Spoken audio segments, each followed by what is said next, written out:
feel the blood creeping up from the heathens. Got will, got fight, got pride, got reason. If they wanna go eat, then you know I'm gon' feed them. If you're coming for me, hope you're ready for a demon. I got eyes in the back of my head, I'm seeing. Take me for granted and you know I'm leaving. I'ma take what's mine with the webs I'm weaving. I could take this crowd from seeing to believing. Got a taste for blood and my tongue keeps bleeding from the words I spit. So sharp, so freezing, so cold. Behold, frostbite they feeling. I could tear you apart or I could go heal them. Don't believe in fate, don't believe in ceilings. I just need a taste and my mind starts peeling. I don't pace myself, I grind on kneeling. Got lust for change, I just love the feeling. I ain't gonna give up. Got too little time, I'ma live up. Head down, push forward through the tough times. Cause anything worth doing is a tough climb. And I ain't gonna give up. Got too little time, I'ma live up. Head down, push forward through the tough times. Cause anything worth doing is a tough climb. Cause I'ma live life for the fight, yeah, I'm here to get it. I got drive, got sight, always have a vision. I go by at night, I be in my feelings. I'ma be fine, need time, and I'll soon be winning. I live life for the fight, yeah, I'm here to get it. I got drive, got sight, always have a vision. I go by at night, I be in my feelings. I'ma be fine, need time, and I'll soon be winning. I can feel the blood creeping up from the heathens. Got will, got fight, got pride, got reason. If they wanna go eat, then you know I'm gon' feed them. If you're coming for me, hope you're ready for a demon. I can feel the blood creeping up from the heathens. Got will, got fight, got pride, got reason. If they wanna go eat, then you know I'm gon' feed them. If you're coming for me, hope you're ready for a demon. What's going on, FM fam? How's everybody's Friday doing? How's everybody's Friday going? I don't know if some of y'all saw what I had going on today, but let me see. Can I get a mic check, please? Mic check before we get started with the stream. Excuse me a little bit because I keep ending up with damn sinus infection. I feel like ever since I got that shot, and my sinus has just been going crazy. But yeah, we're gonna talk about let me see. Anthony, can I get a mic check, please, bro? Thumbs up, thumbs down. Can y'all hear me? We good? We bad? Mic working? All right, John, thank you. Appreciate you. I wasn't sure if you were still in the chat. All right, guys. So, summertime services, important summertime services, should I say? Let me see. Let's get a couple comments going.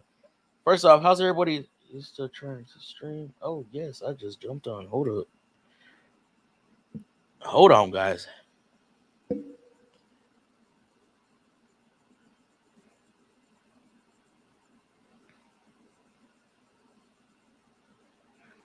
About 30 minutes.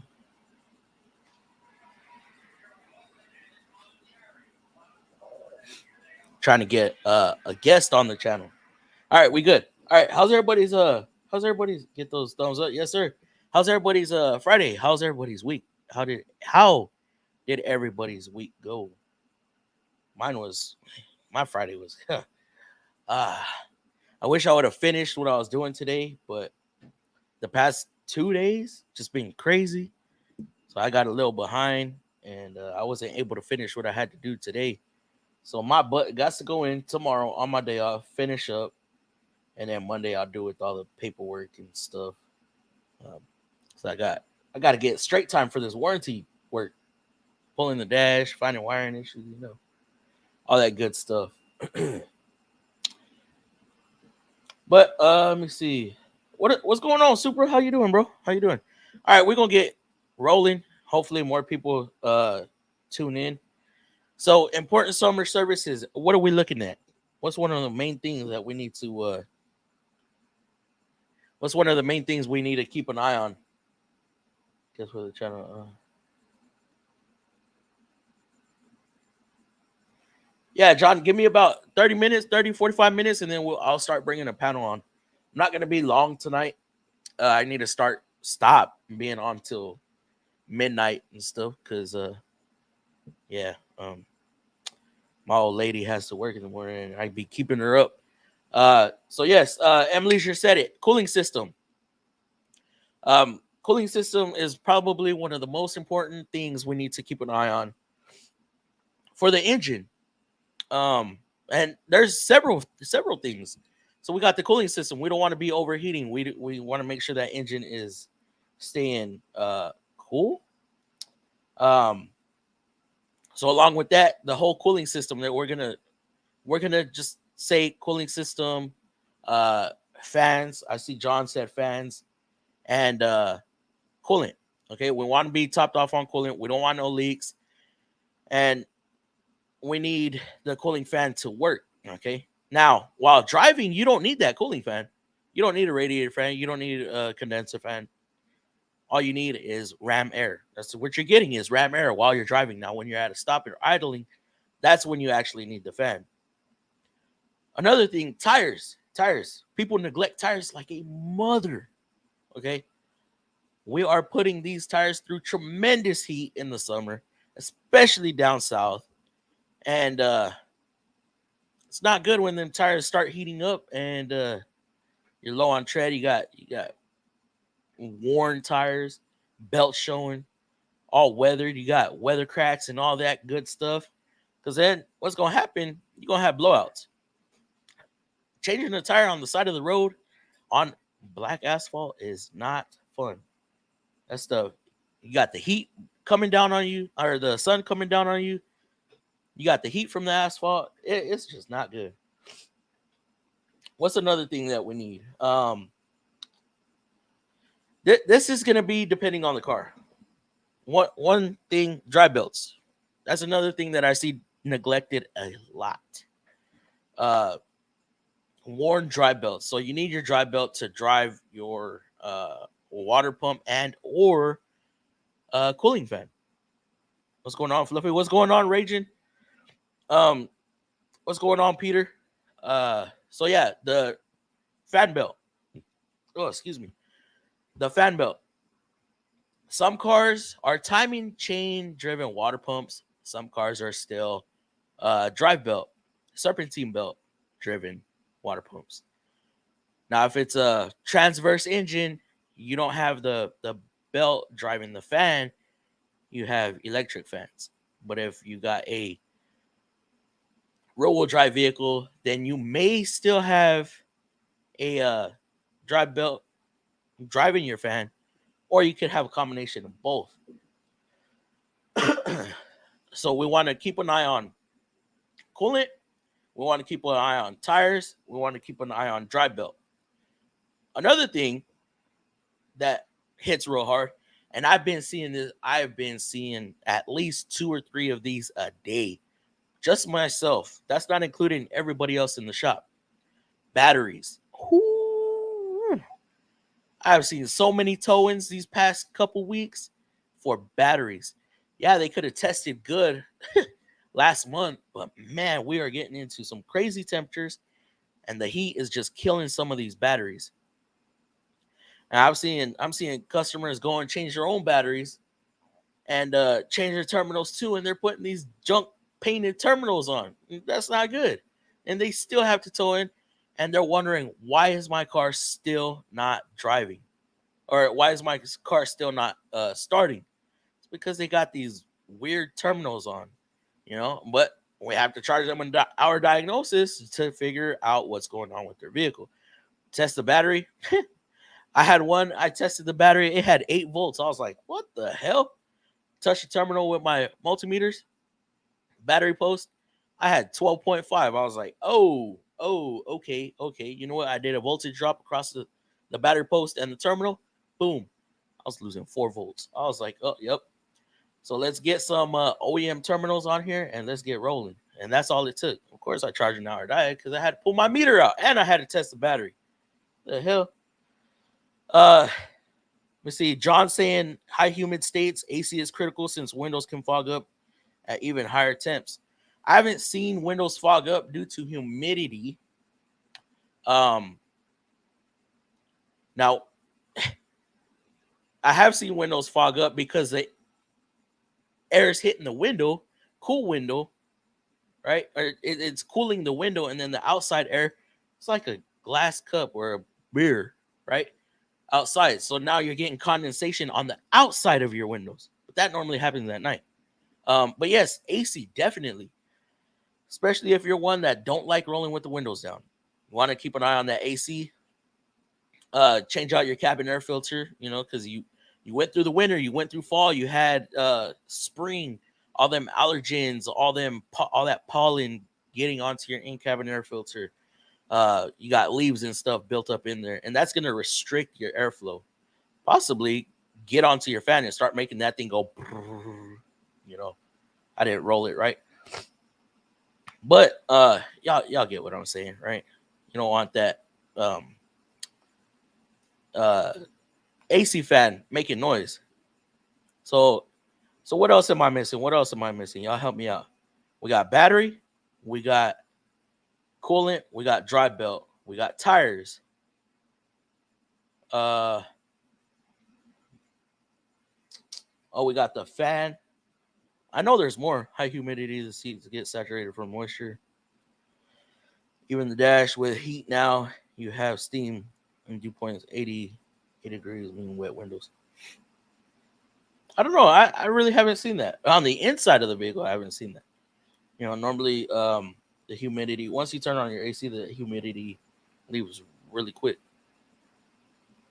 Oh, DLC with the $10 donation. What's going on, Mr. Fluffy? How's it going? DLC for Christ. How are you doing? Hopefully you're doing good. Hello, everyone. Turner up in the building. All right, guys. So I'm going to have y'all help me out. We're going to conversate about this. Like I said, we're going to give it about 30, 45 minutes. And then we're going to start pulling people on. Let me see. Well, I already called out some of the members. I did that early on.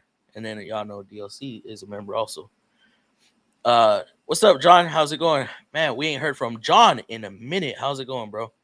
How's it going? I'm doing pretty good. Today was a little hectic. Finally, I had been putting this vehicle off for a couple days to get all the I don't want to say all the good work, but I knew I was gonna kill a stall with this vehicle. And I was just trying to get to a point to where I can tear this vehicle down.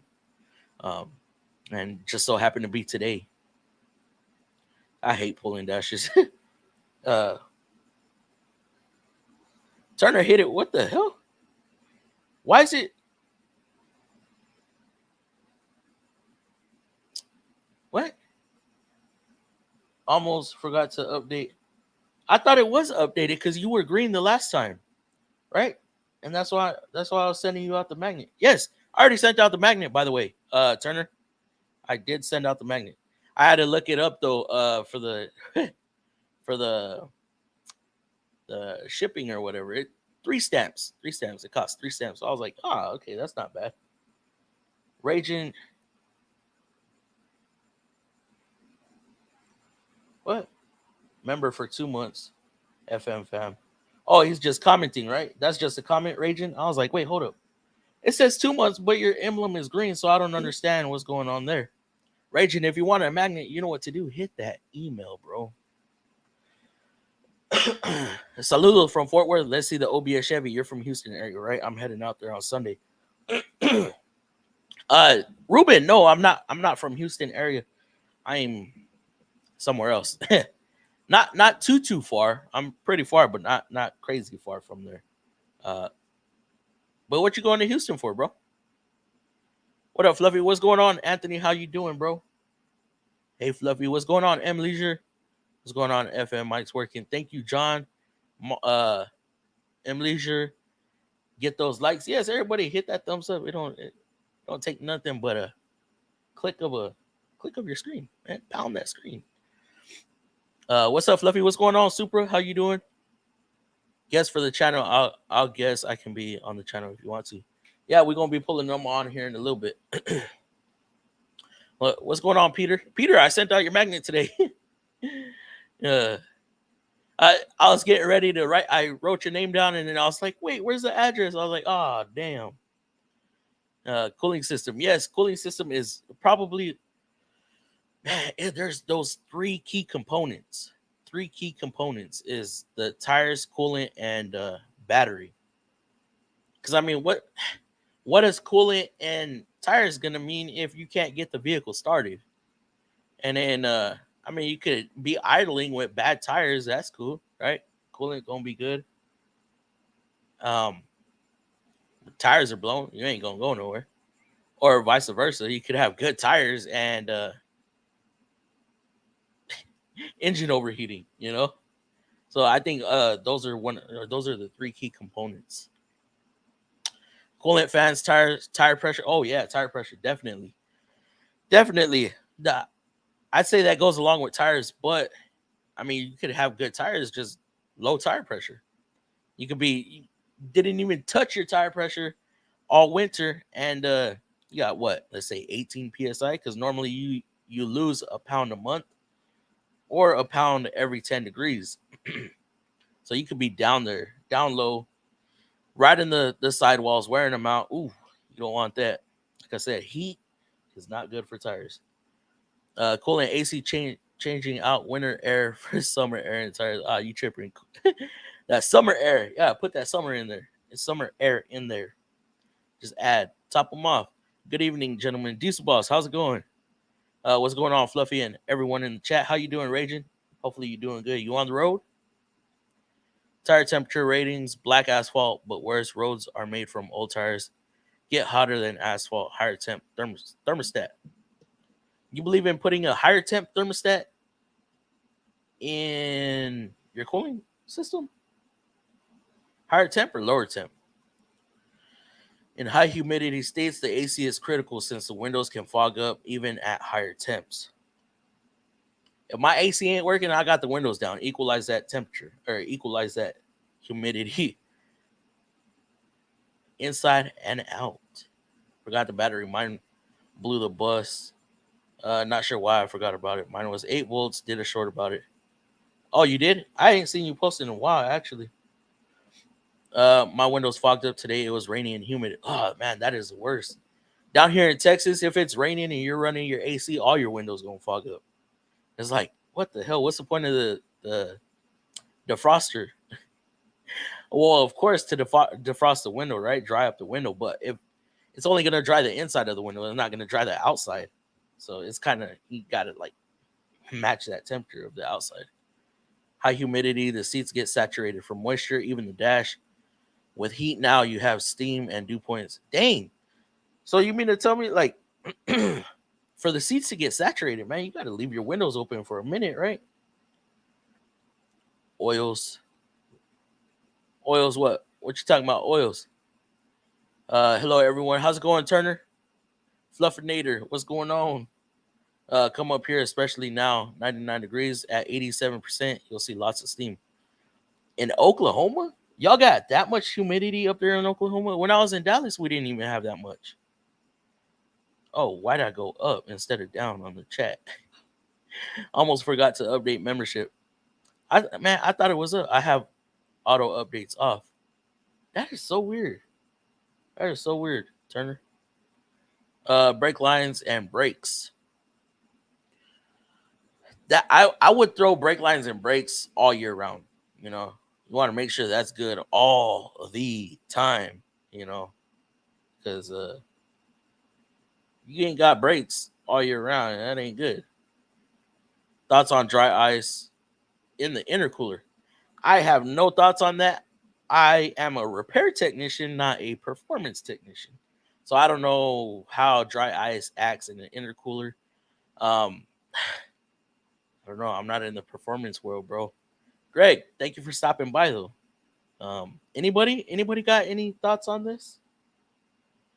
I what you talking about? Ruben. Oh shit. I just did cats on a 2012 Infinity M56. Left the whole engine and trans on the ground and lifted the car just for the cats. Hey, yep. We have a table for that. We have a table for that. Makes it super easy. Man, what is that? M56? Oof. I don't touch no Infinities. I see an Infinity roll in the shop, man. I got my butt burned on one. I was like, I ain't doing no more. They came to Nissan because they thought it'd be cheaper. But yet, our warranties don't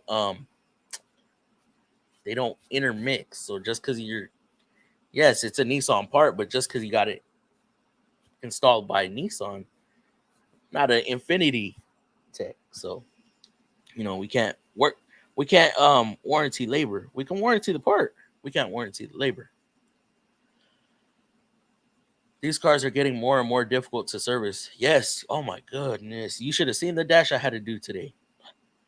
Like literally, normally the whole dash pad comes out on this Rogue, piece by piece by piece by piece. I'm like, what the hell? And I was just left with like a shell.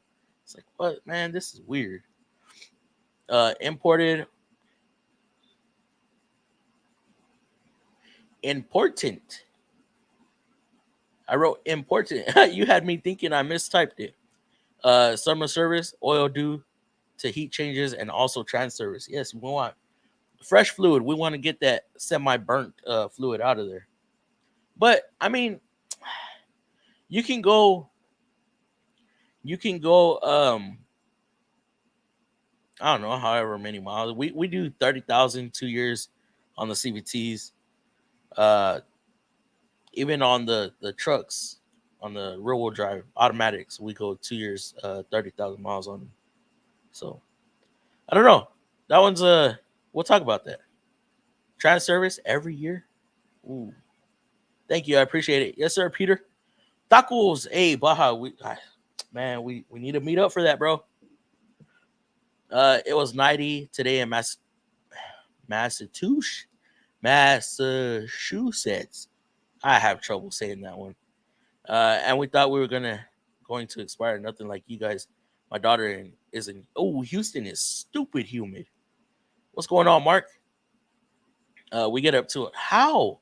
Y'all have no. Y'all have nothing around y'all. Y'all are in the Midwest. What up, Fluffy? What's going on, TBSS? I can explain. Explain what? Explain what? The dry ice stuff? Hello, everyone. I am not late, right? Nah, you good. You good. You just 20 minutes late? Nah, you good. Oswaldo? Yeah, I made one out of a pallet and jack stand and caster. I seen people do that. Man, where's my boy Lakes? Lakes is always pulling engines and making contraptions and stuff. I'm like, oh man, I'm thankful for my cradle table. Dry ice on the intercooler will help keep the intercooler from heat soaking. The colder the charged air, the more dense it is. Dense air helps with fuel combustion and makes more power. More power. Yes, I knew that. Just like meth and like like with y'all Subarus, right? Y'all have the intercooler sprayers to help cool the intercooler and make it cooler to condense the air and make it denser. Yeah. I bend my ankle. I bend my ankle today. Man, that sucks, Oswaldo. Hopefully you good. Skip the dry ice and just get a water cooled intercooler. Is that better? Baha? Is that gonna be better than a air to air? Because on my Cobalt I have air water to air, air to water, whatever you want to call it. I have a heat exchanger. Looks like an intercooler. I still have my stock heat exchanger, which looks like a condenser, and then I added a fat boy in the front. Looks like a big old intercooler. I am resting now in my bed. Did you go to the hospital? You have to get it checked out or what? Actually, two pallets. The drivetrain was pretty massive, like a Chevy truck. Yeah, them transmissions pretty big. What's up, David? How you doing?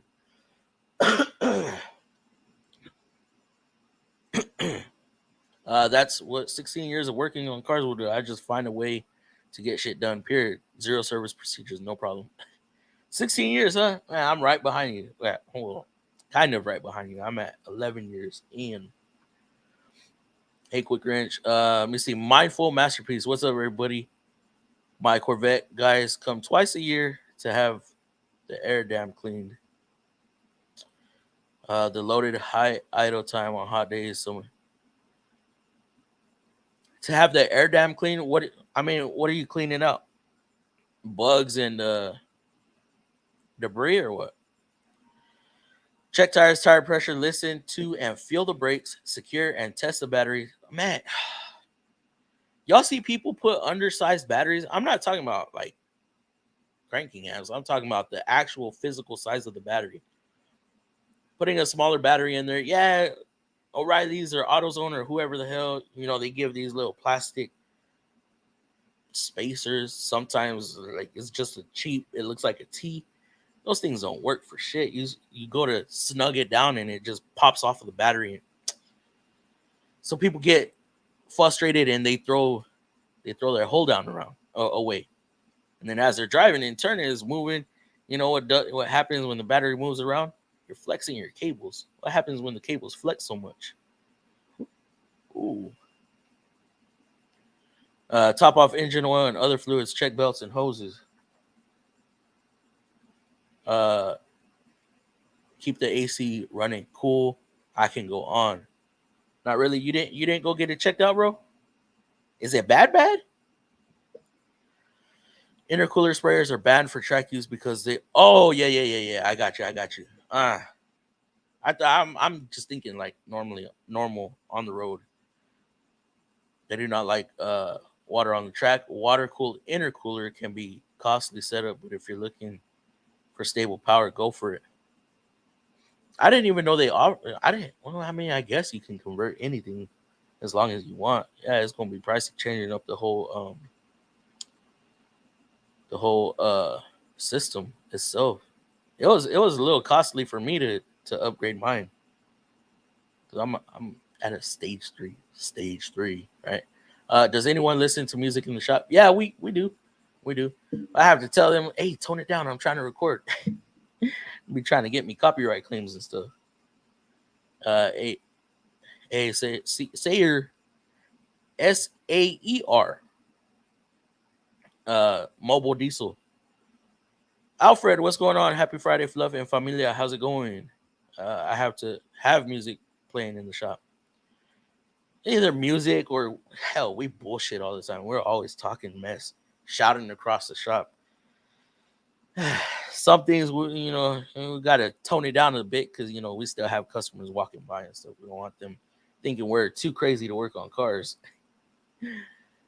Me too, Leisure. Thumbs up, folks, for Fluffy. Yes, please. Oh, we got 25 people up in here. We got 10 likes. Let's get that number up a little bit. Not bad. Oh, okay. What are you doing? You icing it? You just got it wrapped up or what? Alfred hitting it with the emojis. Where's Alfred at? He's at 1 month. You need to get that 3 month, bro. Get you a magnet. I need to put in another order because I'm running low. I am running real low on them. So maybe 45 minutes or so for me. I'll get on one else. All right. Nice, bro. Yeah, long time. I'm 35. Been working as a professional mechanic since 19. Rust Belt too. Ooh, Chicago. I'm a lead tech now at an independent. Have my own garage as well. That's what's up. MV7 Pitbull. So I'm right behind. Not right behind you, but yeah, I'm 31. I just turned 31. Professionally, I've been doing it since I was 20. Right after I turned 20. That was after I graduated tech school at Lincoln Tech. Should have never went. I shouldn't have listened to teachers, right? Because they wanted me to. They everybody was saying, go to school, learn. That's how you get in the dealership. Well, if I would have had a little bit of guidance, I'm not saying that parents didn't guide me. I mean, like in the field guidance. I would have just went straight to wrenching straight out of high school. I mean, I did tire shop work for a little bit, and then went to go work at a quick lube place. And I was wanting to change oil, but they had me as a courtesy tech, cleaning windshields, cleaning windshields and putting air in the tires. I said, I am not doing this. Discount Tire was so much more busy, so much more exciting. I said, forget this. I walked out. And then after that, I couldn't get hired nowhere. So I just decided to go back to school. And let me see. Yeah, so now I'm a master tech, one of the lead techs, one of the go-to guys. Wish I wasn't a go-to guy, but it happens. So Icy hot and wrapped up. Ooh, ooh. Got that minty stuff on it. Oh man, that stuff smells weird. Trash King Chris JRS, what's going on, bro? Chris up in the building. FFM, how you guys doing? We're doing good, Chris. Glad to see you in here. Yo, DC tapping. Yo, what's up, Fluff? What's going on, DC? I don't mind the music, but I do get pissy when folks bring their big speaker systems. I understand music can help you grind out the work, but when you're dying loud, yes, yes, yes, yes. Okay, so this is my rule of thumb. Of course, the bay next to you is gonna hear it, but if you're 5, 6 bays down, I don't need to hear your music. That stuff is too loud. You know, when the whole shop has to yell just to conversate in front of each other, it's a little too loud. So yeah, tone it down a little bit. Uh, and then they get mad when you say, "Hey, turn it down. I'm trying to listen to a noise." What? Turn it down. And you start getting into it, blah, blah, blah, like, dude, turn it down. Shit. Trying to listen to a wheel hub or a freaking weird rattle at a certain RPM. Dang. Yeah, I ain't go to school for it. Straight to the basement, changing oil. And bam, 3 months in, I was helping the lead tech put engines in and just took off. That's what's up, bro. That's the best way to learn. In my opinion, that is the best way to learn. If anybody comes to me, hey, Fluff, you know, I learned in high school, you know, I worked on parents' cars and friends' cars, and I was just always taking stuff apart, seeing how it works, put it back together. I want you. I want you. I don't want the guy that don't know nothing. I mean, those are teachable, but it's hard to teach somebody who knows absolutely nothing about a vehicle. It's real hard because there's some being a mentor. Because I do mentor guys at the shop too. So being a mentor, I expect you to know certain things. I expect you to know basic electrical stuff. You know, what are the three? What are, not the three, but what are the certain types of circuits? You know, you got a series, you got a single circuit, parallel circuit, uh, series parallel circuits, right? How much voltage should you have at a certain point, depending on the operation of the circuit? Is it a complete circuit?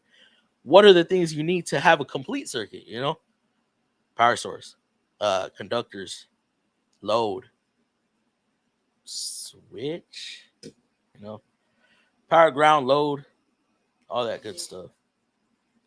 And like basic stuff too. You know how to change oil, know how to change dry belts, know how to do brakes. Basic stuff. I don't ask a lot, just, you know, it's hard to start a guy, teach a guy from ground zero and work them up. You want to be the go-to guy until you are the go-to. Oh my god. You know, and what's funny about that? The go-to guy had told me, I ain't even joking. He said, Fluff, don't be a master tech. Don't be a go-to. It sucks. Okay. Well, he ends up being the shop foreman, and I need you to become a master. I need you to become. Oh, man. Well, I did it. I did the master thing for the pay, right? So I become a master. Even before I became a master, I was still a go-to guy. I was like, oh my goodness, why me? Well, because you're pretty good at electrical and diagnosing no stars and da, da, da, da. I'm like, I don't want to be that guy, but it helped. I mean, I'm gonna shut up. Soak the soak the Kenko in some Epsom salt. Yeah, I had to do that. Man. I was being dumb, tripped off a curb and rolled my ankle, and things swelled up like that. Still went back into work and worked. I was using my stool as I was rolling around on it. So I was walking and I was just having my knee resting on it, just going. Finished out the day, went in the next day, worked half the day, and then used the weekend to elevate it and let the swelling go down. My ankle has never been the same ever since, and this was like 3 years ago. You got hella experience too, though. Good shit. I enjoy the shorts. Shit that pops up in my feet. And you can't. You're gonna see something stupid from me every now and then. Okay, that's just I have to do that in order to get the views up. Okay. Sometimes like when I shit on Snap-on, I'm shitting on Snap-on to get those Snap-on guys to get their feathers riled up, to get them talking and you know, um I get a crack out of it because they are so sensitive. Uh so I'll do something like that. Or hell, I tried to make a video, pop off, right? So for the sake of the video, I left the caliper hanging. I was doing an axle and I left the caliper hanging, hoping people. There was one person that caught it, only one person. Everybody else didn't. I was like, damn. But when you make a mistake on accident, and people catch that mistake and they will light your ass up. So yeah, sometimes I put out stupid content just to get the comments rolling. That may be how you found me. So if that's how you found me, bro, thank you for not drilling me. Although drilling me sometimes is not that bad. uh let's see, make sure I didn't miss anything in that comment. Good shit. I enjoy the shit that pops up in my feed. Appreciate you, bro. Hey, I do long form videos too.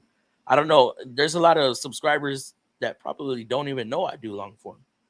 They could get a little crazy and out of hand, but they are there. And those have a lot more information. You see how I do stuff rather than 60 seconds to try to squeeze 20 minutes into. Must have service. Must have service.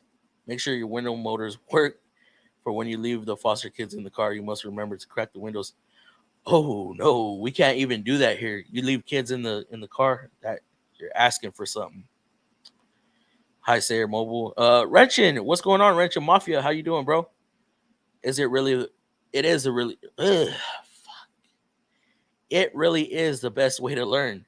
It is. Man, like I said, I wish I would have just had somebody to tell me no school, don't put your ass in debt, and just go straight into it. Okay, head first. You've already got plenty of experience from tech school.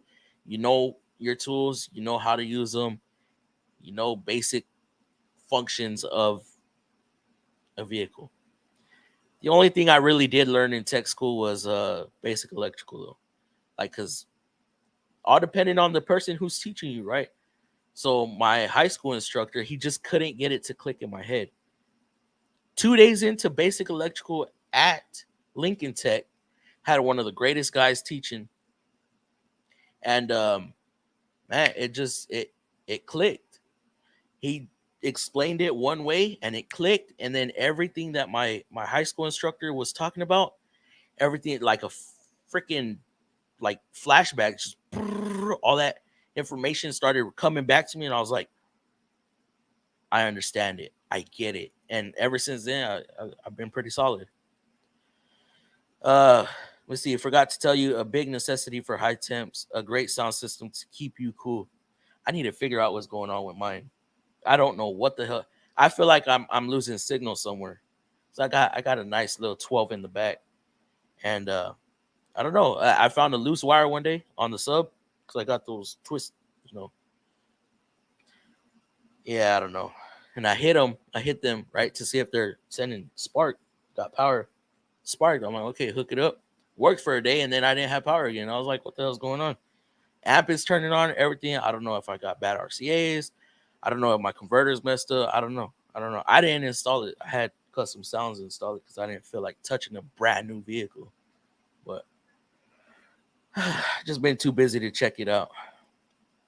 The music thing goes for customers too. Have respect. Turn down your music when you bring your car in. Tired of getting a car. Oh, see, that's the good thing about us. So, like, when they pull up to the drive, they have to talk to the customer or they talk to the advisor from their car. So, if they have their music all the way up, they can't tell the advisor what's going on. So, yeah, I agree. I agree. Now, let me ask this. Do any of y'all, aside from the volume, do any of y'all change the station when going on test drives? Oh shit. Anyone destroyed their knuckles today? Anyone? No, but I destroyed I don't know if y'all can see that. Um, Putting a fucking in cabin in. I don't know the door. Like you can't tell now because I washed it out and shit. But let me see, like that much of my nail, about that much, a whole corner. I was pushing the in cabin door. It didn't want to close. Right, I'm pushing it, and then my finger slipped and went into like how like plastic they have like these reinforcement like triangles right in the corner. It caught that and bent my nail back and ripped like literally ripped it off of it. Ugh. And it was just bleeding and bleeding. I was like, oh my goodness, doing a freaking in cabin.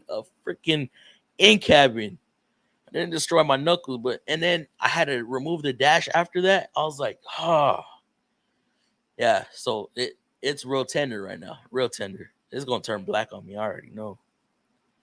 Hey Oswaldo. At my shop, the loop tech's playing music too loud. Ooh, dude. And then so here's another thing.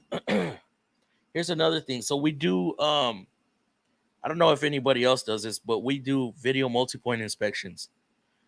So we're having to record for the customers, kind of like a short, right?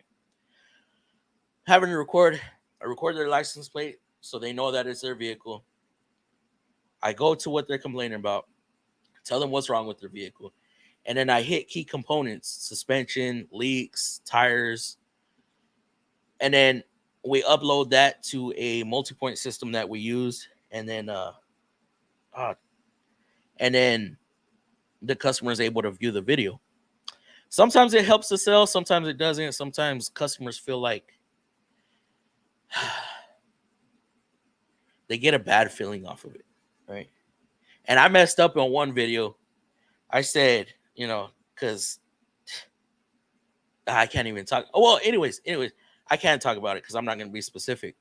I said we have a bunch of cases on our online database for the symptoms that you're experiencing. So I recommend to replace this part. And they said they felt like I didn't know what I was talking about. But I was referencing that because of, because sometimes these vehicles don't act up, but the moment they take it, it acts up. So sometimes we go to our database for similar cases, and this is seeming to be a known issue for this. If you see like more than 5 or 6, 7, 8, 9, 10 cases, yeah, you know what, just yeah. I don't know how to do anything myself. What do you mean, Turner? I like one headphone in and silence if I can get it. I can't work with headphones. I cannot work with headphones. It is too damn hot, too sweaty, and they start falling out. Yeah, and then sweat, your ears get itchy. Ooh, no. Let me see what we got. Oh, we got $10. Another one. Thank you, Fluffy, for the content. Hey, DLC, appreciate it, and thank you for watching. Thank you for supporting. Got another donation down here, $5. Fluff Dog, what's going on, my guy? What's going on, Gemini? You hopping on tonight, bro? Sorry, I know I see your invites. Just I have to set up for mine. But yeah, if you want to hop on, bro, let me know. I don't think we were supposed to hop on last weekend. I don't know. I think you. Oh no. Yeah, I don't know what happened, bro. What did happen? Because you were on for a little bit and then you went rogue. But yeah, I appreciate you. I'm not gonna lie. I feel like it kind of good when the old masters come to me for help, man, because they're so stuck in the in the VG 33 days, bro. Oh my goodness, the KR 24s and stuff. Like, man, get that old stuff out of here, man. We're trying to work on this OBD2 stuff. Being a go-to guy is a massive headache. Not only does everyone come to you when they're stuck, but you also get to deal with the comebacks. Hell no, I ain't doing nobody's comeback. Nobody's. I refuse it. So now don't give me don't pass judgment, right? But so we get you know how you go to a restaurant and they talk about surveys and stuff? We get surveyed. So if that customer receives a survey and you are now attached to that vehicle, they're going to do a survey and they're going to say, there's a question on there. Was the vehicle fixed right the first time? And if they check it, no, that looks bad on me. Even though I fixed the comeback, yes, their vehicle was not fixed right the first time because of the other technician. Okay. They may have not even done anything bad. It could have just been a bad part. But it falls on me because they're not separating the two. Okay. They don't know that it was a different technician from before. Or sometimes they do. But they're just associating that question with that repair. So yeah, it's not good. Okay. Our bonuses are hooked onto that. So I I'll help you out. I'll help you out with your comeback. I'll help you out. Okay. But I'm not gonna put my name on that ticket. I refuse to. Now if the technician's not there, oh, then we're in a situation. Can this customer wait till the tech gets back? He'll be back tomorrow, man. Just leave it overnight. Say buy some time. Buy some time. Okay. I don't mean sell the customer time. Buy time. Meaning tell the customer we need more time with it. We need, yeah, buy time. I've seen go-to guys get burned out. Yes, it happens. It happens. Emily's are too true. Evening, all. What's going on, Justin? How you doing, bro? I'd say high school shop or tech school if you are going to be a tech. Either or. Okay, but man, tech school. I don't know. I I feel like I wasted my money going. I, every time I see that damn Great Lakes, pisses me off. You know what I mean, Justin? I went to technical high school and took automotive shop. That's what I did. That's exactly what I did. 4 years straight. Fluff, what's good? What's going on, Gemini? I change stations all the time. I don't. I don't. I turn it up. Are they listening to something that will entertain me? Nope. Okay, boom. I turn it off. I just turn the volume down. I'll write in silence. Sometimes writing in silence is not bad. You just reflect, think a little bit. Then you're able to hear some noises. If there's noises, listen to the tires. The other day I was driving, right? They were complaining about a strange noise. A strange noise. I'm like, okay, well, I heard the wheel bearing at 20 miles an hour, but at 60 miles an hour, I hear a like an owl. I'm like, what the hell? Where's this shit coming from? I remember they had uh aftermarket roof rack. I'm like, nah. Yes, hold on. They have a sunroof, and I opened up the sunshade, and it got louder. And I cracked the sunroof, and it's just woo woo woo. I was like, oh my goodness. So I diagnosed that weird noise, right? I was like, what were they complaining about? Oh, it's 20 miles an hour. Okay, okay. Well, their roof rack is making a hell of a noise. That's a weirder noise than the freaking wheel bearing just roaring. Dang. Never change the station. I'll either listen or turn off. Yeah. If they got some country on, I'm cool with that. If they got some oldies like old classic rock, I'm cool with that. Some rap, hip hop, anything else other than that hardcore metal stuff, I can't do that. I can't. I don't know what they're saying. But yeah, I mean, I'm not changing the station. No knuckles busted, but I'm happy that the manager that fired me from my last job just got demoted, then fired. Oh, karma. Is that karma? Ooh, that's crazy, bro. My knuckles are fine. Don't use macro ratchets anymore.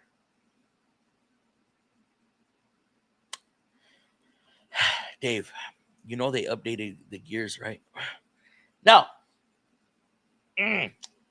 I've been lacking on my Matco flyer video. I'm still gonna put it out late, right? I know CP already did it.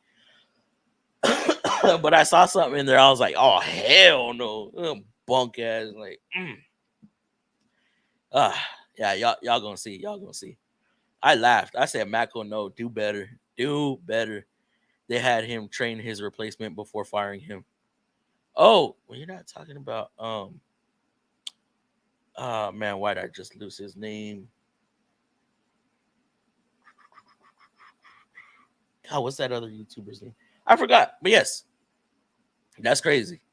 I don't know. The internet was going crazy or something. You good tonight? You gonna hop on tonight? I need help hyping up my lives though. This one tonight was great though. I enjoyed it. Um, Pick a topic, bro. Normally pick a topic, try to stick to it, but it's gonna take some time, bro. Ask our boy.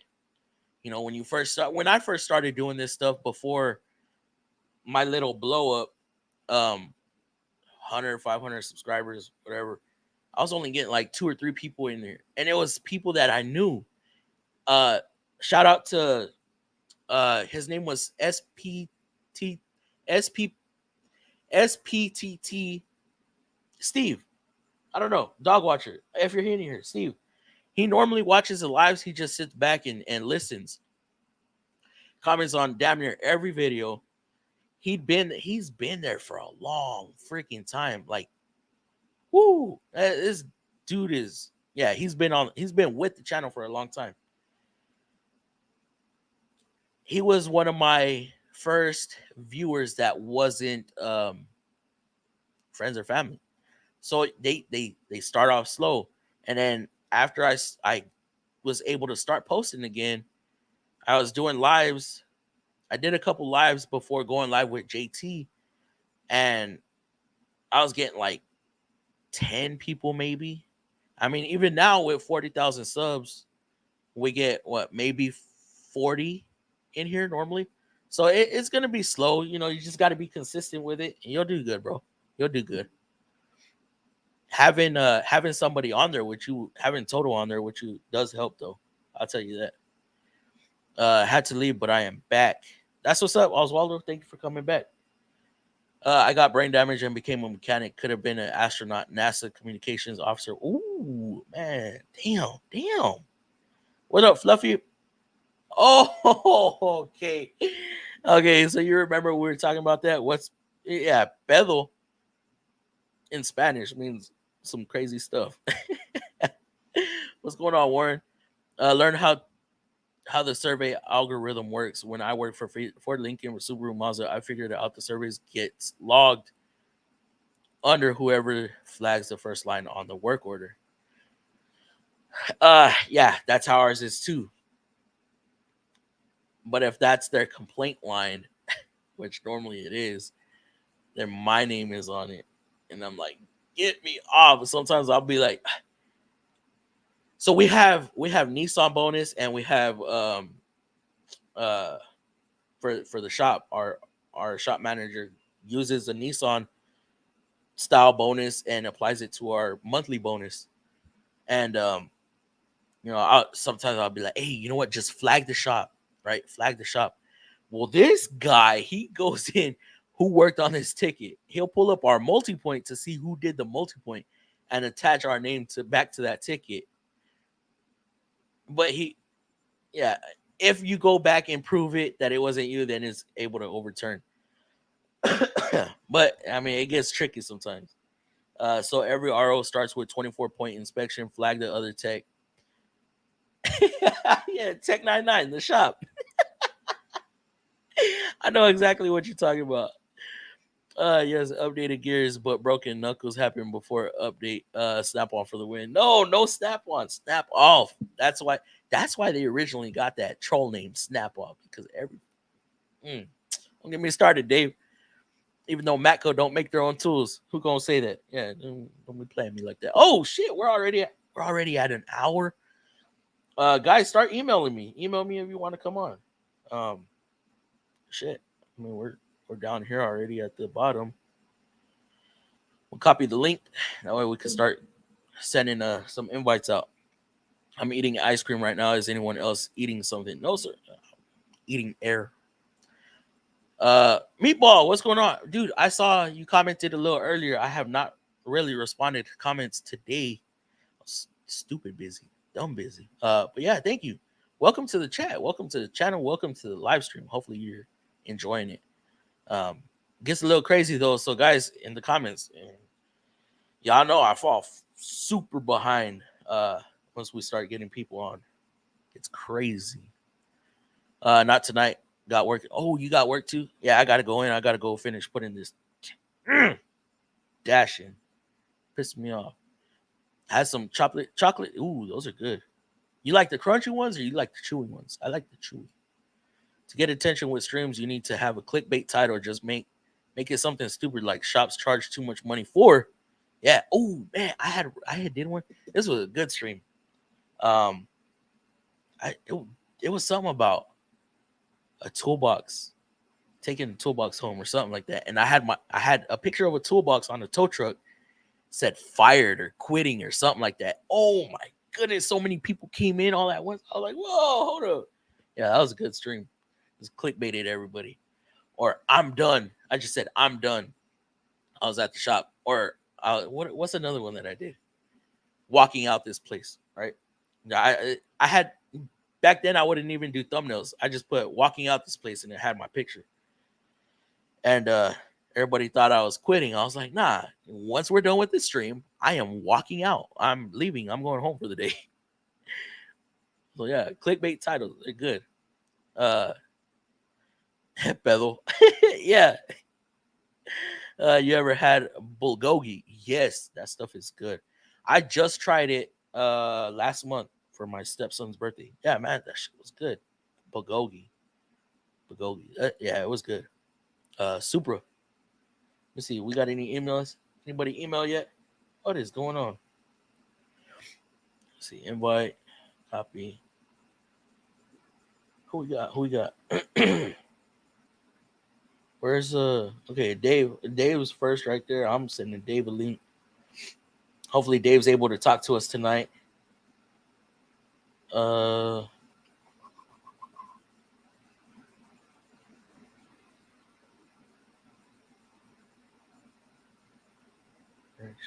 Man, where's all the Eric? What the hell?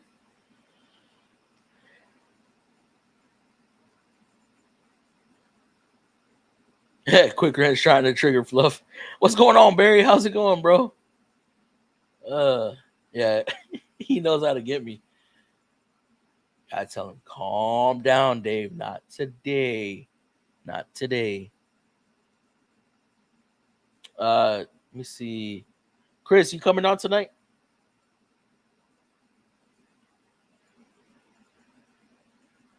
Oh, hell yeah. All right, I got you. Baja. Just don't give up our location, bro. Beto, Oswaldo getting a kick out of that. Oh yeah. What's going on, Barry? Barry. I did my first 21 Rogue dash today. All them pieces that come off, I'm so used to the T32, bro. You know, with the air boxes, you know. Just take the radio out, center console, move it back, glove box, cluster, boom, you pull the whole dash. This one, you're taking off the radio, you're taking off everything, you're taking off that piece, you're taking off this piece, you're taking off vans, you're taking off this. Dude, I was like, how many freaking panels are you pulling off of the dash itself? You pull the dash off, and it's just one. God, I did a short on it. One small piece that's actually painted and padded.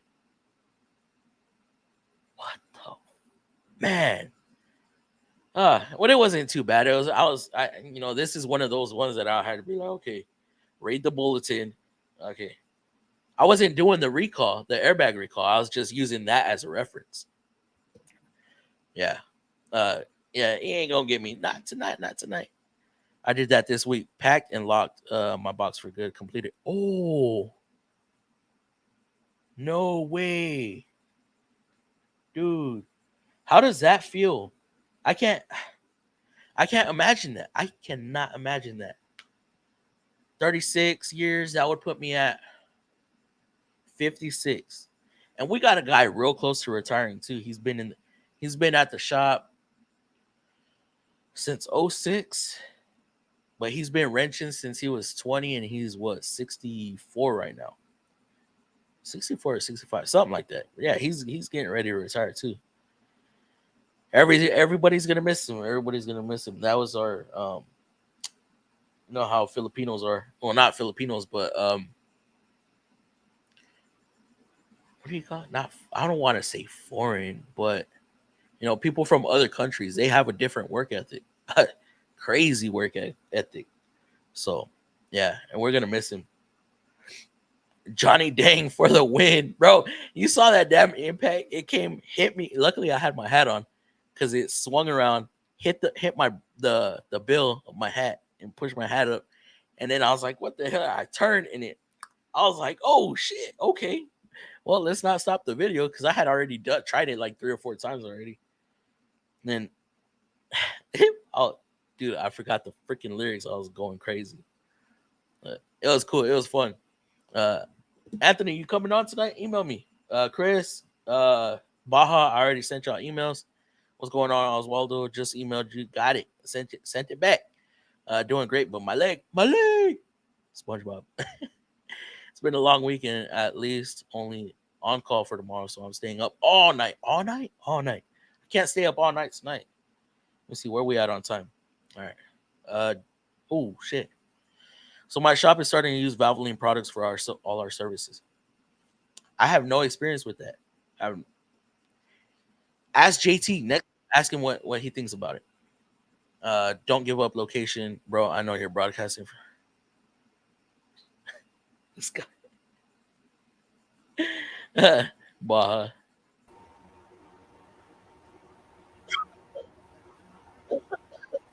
What?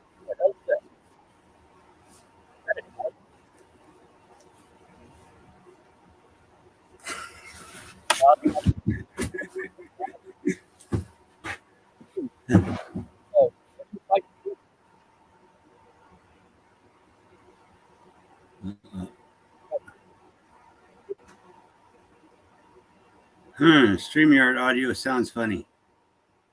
Listen, I sound funny. There we go. I can hear you now. There we go. Can you hear me? I can hear you. Yeah, I can hear you. Okay. I think we about to have a full panel tonight. Dang. Oh, Bearded Fortec. Let's see. Yeah, get that link out to Bearded, man. Haven't seen him in a while. Yeah. Getting it out right now.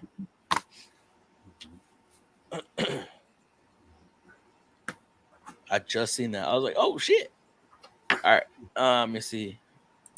I ever heard of Matt Tools. You never heard of Matt Tools? Wait, best tools out there. What you talking about? What's going on, bro? Anthony. What's up, bro? Look a little Hey, hot. he's got crazy hair like me. He's joining the club. Oh yeah. Now he's got crazy hair.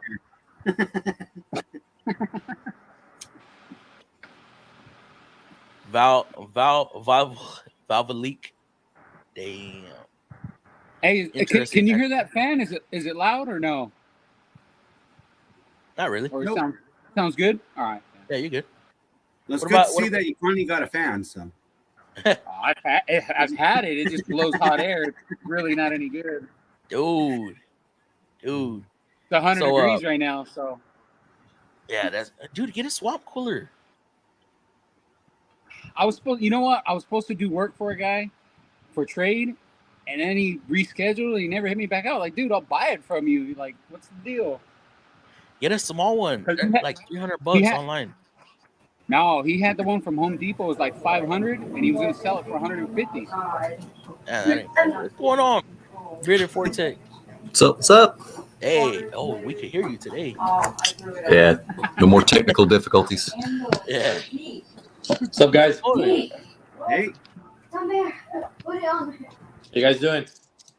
What's going on? All right, guys. So I'm gonna introduce y'all for guys who don't know. We have Turner right next to me. We have Anthony up in the corner. We got Baja Joe right there with the 1 2 3 4 YF machine. We got Chris JRS. And then we got Bearded Fortec. Y'all should know Bearded. Yeah, He's up I there know with Fortec. the A-Rod and all them. What's going on, guys? So how's everybody's how's everybody's Friday? I get some work done. I'm angry and livid at the guys that rebuilt that Allison transmission. I am not impressed. I installed a transmission that, well, it didn't no work proper. That's not I'm good. not happy. What about you, Baja? How you holding up with this heat? Let's see here. I am hydrated. Yeah. Oh, the past few days, man. When was it? Wednesday, Tuesday, or Wednesday? It was up there. It was up there. The one thing I hate about this heat is when you just that 1 second you crack under heat and you're like, man, you know, it's hot in here. This job sucks. And you give that little bit of attitude. They go, well, you signed up for this. You don't like it. And like, that's why I close my box and be like, and those 3 waiters are your problem now. Bye. Yeah. Getting a lot of AC issues out there. Oh, I'm living off of AC right now. I'm about the only one who can actually diagnose AC. Everybody else, they just go, my light doesn't show anything, and I pulled all the Freon out of the system, and it's full. I'm so scared. What? Yeah, AC diagnosis, I feel, is so easy. Yeah. It is. It is. And it's like, and I offer Fucking so apart. many times, like, hey, I'll come in on a Saturday. I'll train you, man. I really need somebody else to just wrap their head around this. And they just won't get it. They go, I don't understand these pressures. Okay, I'll explain it. Please just write it down. This is the 5th damn time I've explained it to you. Please write the damn thing down this time. Yep. Y'all don't have a cheat sheet? I know where it's at. Oh. Like I said before, we got to know how to find the resources. Yeah. I wish somebody had showed me that when I was at the shop, because I'm still learning, and for the most part, I've gotten it pretty good. But nobody ever. It's always like the older guys that were doing AC. They wouldn't give it to us. See, that's kind of the downfall with the specialized shops. Is you learn one thing and that's what you're doing, versus like foreign shop. Man, we touch everything. I was like, Yeah. I do a lot of instructor duty, so I don't mind actually just doing a quick little live stream and refresh everybody if people got questions about AC. I mean, I could sum it all up in maybe 30-40 minutes with some diagrams, and then we'll spend the rest of the time just going through like what you're hung up on. Because the one thing that really makes AC stick is you got to talk about it. You got to talk about it, and you have to explain it to yourself again and again. I didn't get it the first time, folks. I got it the 5th or the 7th time. I lost count. It took me that much to really just kind of understand it. And then I got my own car, and I started just doing little things. Unplug this sensor. What did the gauges do? Put a half charge on there. What do the gauges do? And I just started playing around with it. Now I love it. It's the funnest diag I can do. Quick and easy too. There's not a whole lot of thinking. Like, I just made my own diag tool today out of a back massager. I got one of those little $30 back massagers that rub the back, and I put the percussive part on a plastic coat hanger.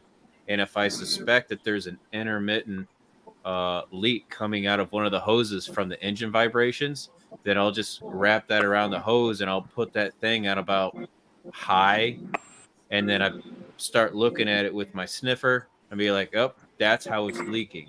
I just had one today, and it had been through the shop 3 times. Nobody could figure it out. They put an evap core in it. They put a condenser in it, and they were about ready to put a compressor in it. My boss was like, I ain't putting a compressor in this car.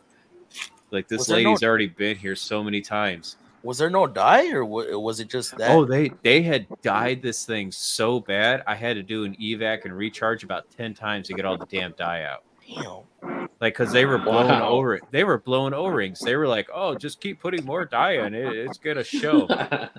It's like, that's not how dye works, ladies and gentlemen.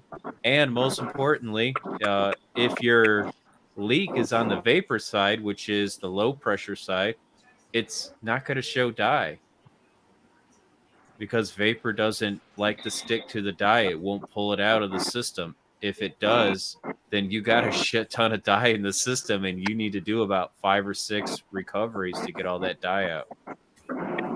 Sheesh. But yeah, I actually pulled that compressor off, and I had to pull the evaporator core out, and I was just draining it. It was like snot. Damn. Sheesh. That's how much dye they put in there. I think I pulled out like 5 ounces of dye. How y'all holding out over there, bearded, with the fleet shop? How you doing with that? Lots of AC. Lots. It's muggy, humid. Lots of AC. Ugh. That sounds fun. Not really. No, We got crazy you can't humidity do it with my here. eyes closed. Was that John? We got crazy humidity here for a landlocked state, but we've got a ton of rivers and lakes and creeks, and everywhere you turn, there's water or grass. So we're always on a good dry day. We're about 37% humidity, and then on bad days, we're 100% humidity. I mean, you go outside, it's literally like just walking in a cloud. God damn, 100% humidity. Dude, Yeah, right now we're 87. So, I mean, when you're 99 degrees outside and 87% humidity, it's horrible. the mornings are worse where it's all dewy. Yeah, there's Walk not outside there's not enough gold bond on the store shelves to fix that problem. Yeah. Where I'm at, it's going to be 120 for the next 4 days. Wow. 120. Mm-hmm. Oh yeah, my son has been right there. He's right outside of Phoenix, so it's pretty horrible. It's going to be hot, and on top of that, one of the days is going to be a storm, so it's going to be over 60% humidity, and it's going to be like above 115. So it's going to be horrible. It's going to suck. That's the worst when it's above 115 and it rains in the desert, because you can just taste the air. The moment you go, you're like, oh, like first you get the heat wave, like you open the door and you're like, oh god, and then you start tasting the air, you're like, ugh, and then you're not. And you start sweating.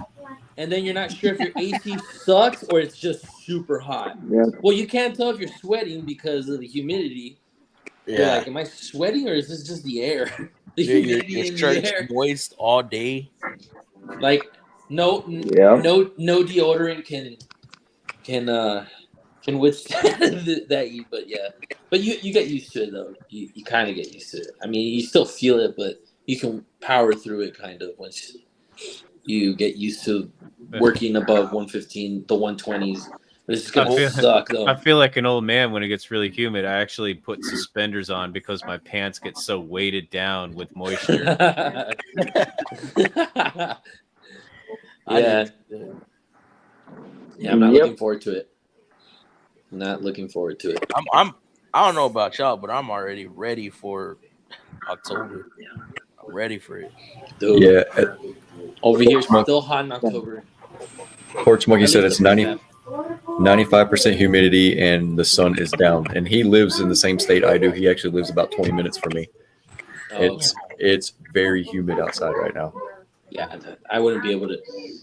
Yeah, humidity makes it feel hotter.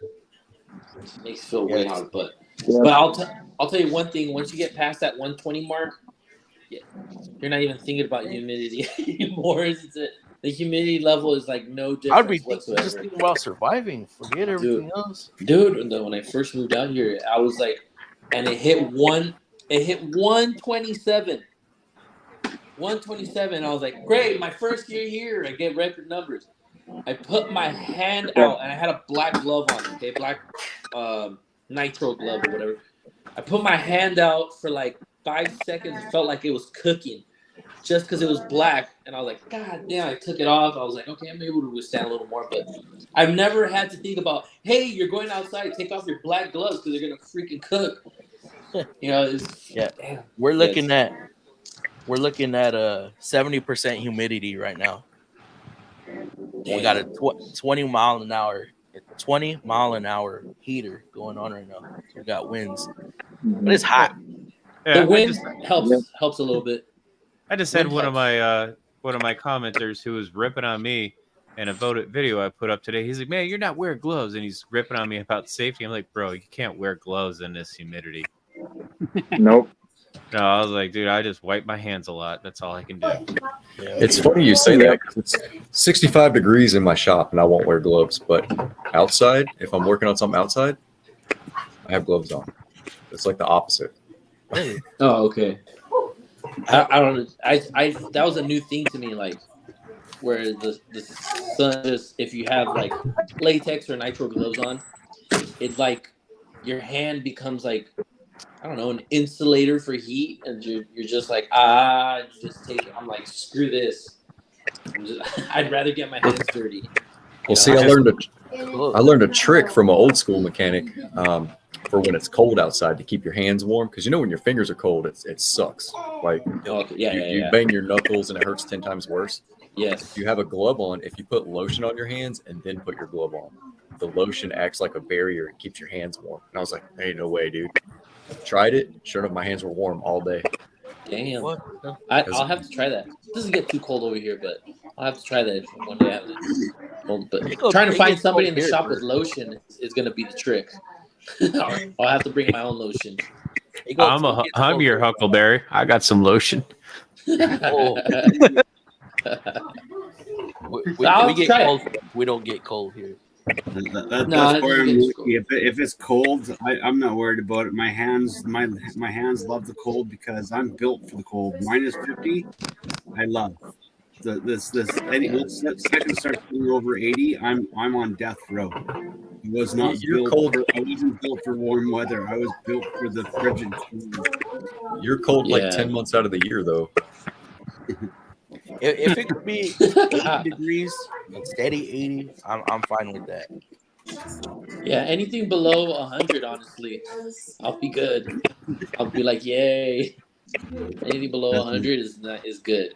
And then the worst, right after it rains. Oh, Baja, you know how it is when it'll rain for 5 minutes and then clear up and it's sunny as hell.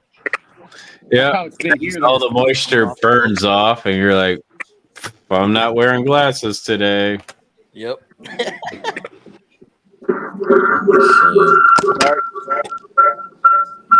Oh, what's that? Whoa, feedback. I was like, what the hell? It's my fault. I'm in the middle of monsoon's been here, so it's pretty humid right now. What are y'all looking at? I'm gonna crop this out. All right, I'm gonna go through some comments real quick. Hey, brother, I'm planning to get into an apprenticeship soon. How many hours, if you remember, per level at America for you guys? Canada in hours is 1,800. Here in Texas, we don't go by hours. I don't know if any of the other guys do. No, Canada's got more regulation, and because they have more guaranteed social services, they get paid a little bit different. We had a problem up north when I was in Montana. They would just rape and pillage techs out of Canada because they're so used to getting paid at a lower cost because all their other services that would normally pay for, like in America, we pay for our own health care. So you have to bump up the tech's pay like $10 an hour. And then they get these guys to jump across the border. I was like, dude, man, you're scamming them. I walked into that shop and I told them all the truth. And they went, what? And I says, yeah, dude, you're really worth like $35 an hour. They got senior master techs getting paid like $25. That's weird because most of the mechanics up here in Canada are actually getting paid when we convert our dollar to US dollar twice the amount you guys get paid. Like most of our shop techs are getting about $70 an hour right now. When you convert that to US, it's Dang, the situation's changed since I've been in Montana then, because that was What? about 5 years ago. Our labor rates are like, but that's also because our minimum wage has gone up, and none of that. But the thing is, though, is a lot more techs are becoming red sealed up here. Second you get a red seal, you're a golden child up here. Oh, you got golden goose status. Yep. That's things like I get away with billing out for my own personal hours at about 120 to 180 hours per 180 per hour at shops. Yeah, and you got I like that Canada has a lot more regulation in the automotive industry for the technician side, like America does with plumbers and electricians. There's I would want that enforcement because there's some really dangerous people out there. Yes. No, you have to be licensed. You have to have an insurance policy if you're going to operate on your own. But if you're working in the shop must be licensed properly. There must be at least one red seal present in the shop, working at the shop, to instruct everyone else and stuff like that. Because like our education system is based off of hours worked and knowledge accumulated over the hours of work, and then book work. So it takes like literally becoming a certified mechanic in Canada. It takes you anywhere from 5 to 8 years. Yeah, that's very much like the American medical industry for the nurses. For every, I think, 20 nurses, you have to have one registered nurse on staff to supervise them, because that registered nurse has so many clinical hours. And they're not just a doctor's aide, but they actually keep the doctors from doing stupid things. Like if an RN says, this is a safety problem, they can stop a doctor in their tracks. Wow. They are more powerful than people think they are. Anthony, I've seen an RN, well, not seen, but I was in a situation where an RN actually just said, "Doctor, you're not performing surgery today." And that was it. See up here when it comes to our schooling, they'll actually set up scenarios for each student, and the student has to go figure out that scenario based off of what they learned on their practical knowledge through working at the shop. So they'll actually sabotage engines, sabotage transmissions, sabotage stuff, and they give you a fixed time to figure it out. They turn around, okay, here's the vehicle, figure it out. I'm actually getting ready for one of those later this year. I'm going to end up going to a sponsored competition. They do that in manufacturer training. Yep. Nice. Yeah, this one's actually going to be sponsored by CarQuest Auto Parts, by AutoZone, and CTI Training. Cool. Napa does those things up here in Canada. They do like whenever a new tech comes out for a manufacturer, like an automotive manufacturer, or a new new technology process for troubleshooting, they do these seminars. Like we just had one at a Nissan dealership here, going over some new Nissan tech, and also new sensor data tracking and stuff like that. And they bring us in. They actually had a lineup of cars, and they had their techs that did the training sitting there while we were actually doing it, guiding us by, like, we'd be doing it and they'd be just guiding us. And that, like, to me, that's just the best way to learn. Our stores had the coolest things. That CTI training, I did some of that in 2019 when I was working on police cars, and CarQuest had like sponsored us. It was a bunch of web courses is all it was for us. I don't know what it is for you, but some of it was useful. Some of it contradicted itself. And yeah, they've really, they started out a little bit kind of on they were trying to figure themselves out during COVID with the Zoom training, and now it's come a very, very long way. This wasn't even Zoom. These were modules that you had to do, and you were timed. Oh, yeah. No, that's the BS stuff. That's the stuff, flow. yeah. All that stuff is like 10 years old. I'm with you. It's straight up garbage. If you go back to the site and you start signing up for the Zoom stuff, you're getting into a situation just like we are with this stream. They open up the workbook live. They go through the presentations. They got cars on site. Everybody can just chime in and start talking and contributing to it. And even some of the basic stuff like electric principles 101, I'll dive into it at least once a year because I'll get tripped up. They'll ask me to explain something on the theory side, and I go, "Oh, I haven't. I don't know. Wait, what? You want me to reverse Ohm's law and put it into powers and watts off the top of my head?" He's like, "Yeah, you have to do that on the fly." And I says, "Okay, all right. Let me get my cheat sheet." Nice. I'm like, look at my tattoo. I'm like, okay, cool. Yeah, there's the answer. But it's a good exercise of knowledge, and for 2 hours out of the year, yeah, I'll do it. Damn. So Anthony Camarillo said he's been wrenching since 17. When did everybody start out? Yeah, I'm gonna post up in the comments right now.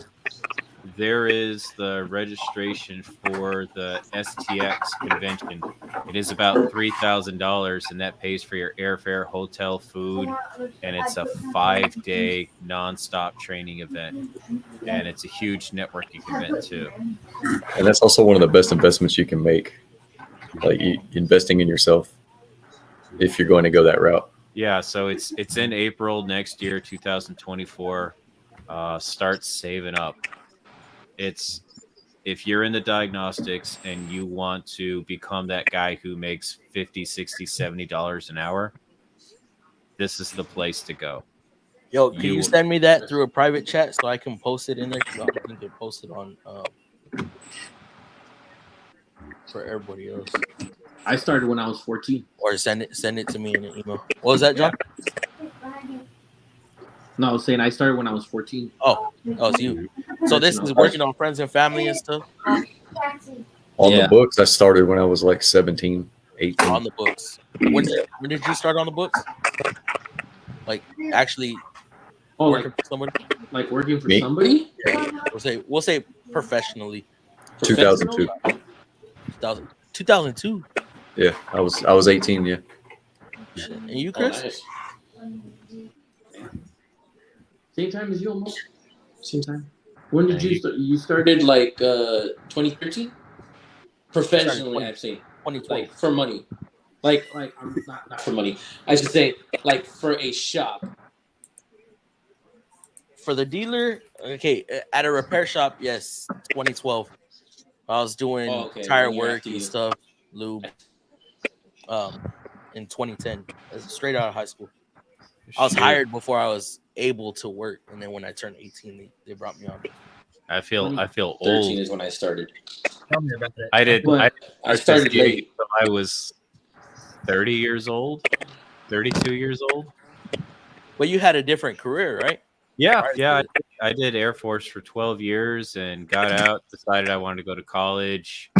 We had some change of events with family income. I needed to get a job, and I said, hey, I play with cars. I know cars. It would be fun to one up my hobby. And I bought my first tool and fell in love with it. So and you started wrenching for fun? I was wrenching for fun, fixing lawnmowers, working on my own car, building up my own car as a hobby for like 10 years. And I ran a local Facebook group where I did, I called it Garage Day for the Subarus. So bring in your Subarus. I'll help you put your modifications on. And in return, I get to keep the stuff that we take off. And I would put that on my crappy car. So guys would come in with STIs, and I had a non-STI engine in the Subaru Baja, which was the Subaru truck. And so I slowly converted it over into an STI by these guys who were like, I want to put cams in. I want to put turbos on. I'd be like, I acquired everything, and to the point to where all I had to do was just buy a short block and bolt it all up and drop it in. And I was one of the game after that. That's a barter system right there. Hell yeah. Yeah, exactly. That's pretty much how I learned how to wrench. But, you know, it kind of ran out of money in college, and I was like, started sweeping floors at a dealership, and now I almost run the place. I can respect that. I started professionally in 1982, 83. But when I actually started learning, I was 13. I was 13 years old when my dad actually started logging hours towards my apprenticeship. Because every time that I went to work with him, my uncles or my grandfather, I was always working, always learning, like dismantling stuff. He would question me, "What's this part called? What's its function? How does it work?" and stuff like that. And he just keep beating it into me, like running me through and stuff like that. And I never knew he was logging hours, because him being a good SEAL, he can write hours off of my training for my apprenticeship. So he kept logging hours from the age of 13. But before that, he used to buy me models of tractors and heavy equipment, and he would quiz me while I was doing the model. What's this part called? What's this? What's that? And that so I played with Meccano since I was 6 years old. So I was technically an engineer at the age of 6. Because if you know what Meccano is, you know how complex it was. Oh, my apprentices hate me when I quiz them in the middle of something. They get so mad. My dad used to make everything fun, though. He was a good dad. He was a good dad. Made everything fun. What's up? You got something you could ask us off the top of the head?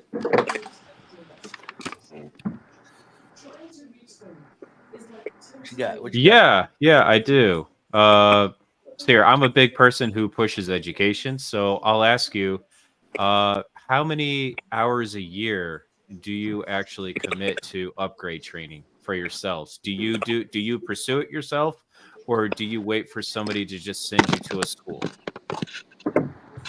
I do about 20 to 30 hours a year of upgrading, because I'm on the Detroit manufacturers list. I'm on the Ford list for their training courses. I'm on the GM list, and I'm also on the Napa how-to list, like the training program for them. And also, because of me being Canadian and having a Red Seal, I have to do upgrade exams. So. Now, are we talking like online courses too, or just in general? Baja. Anything. Like, go buy a book, read a book. Oh, you mean in general? Yeah, just in general. Like, go to a convention, go to a all the time. All the time. Yeah, it's like every opportunity that I get, I take advantage of it, because you never stop learning. And if you think you know it all, then you become stupid.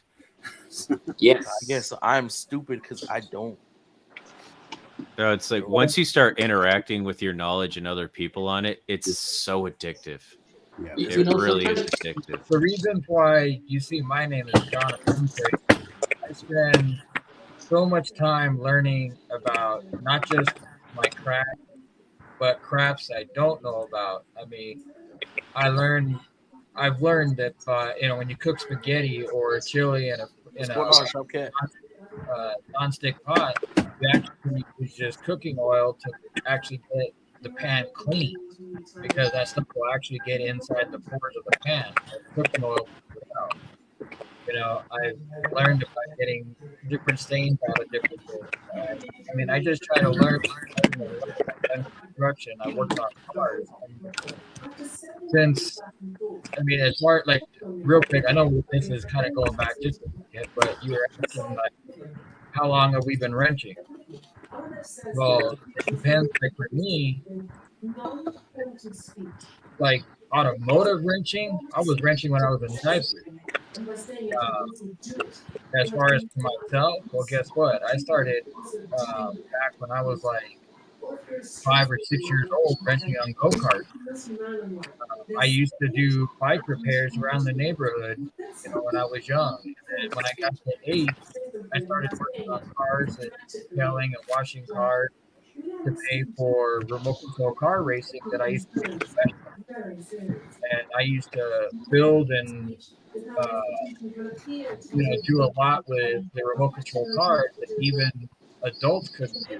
Like we were soldering and putting it, repairing electronics, and then you're having to build them like cars, repairing all the parts on the fly like an actual big rig. I did that professionally where I actually traveled the country and I did do it for money. And then in high school, I started woods and automotive class, and I took advantage of those to make money and learn. I didn't just do basic stuff. I actually,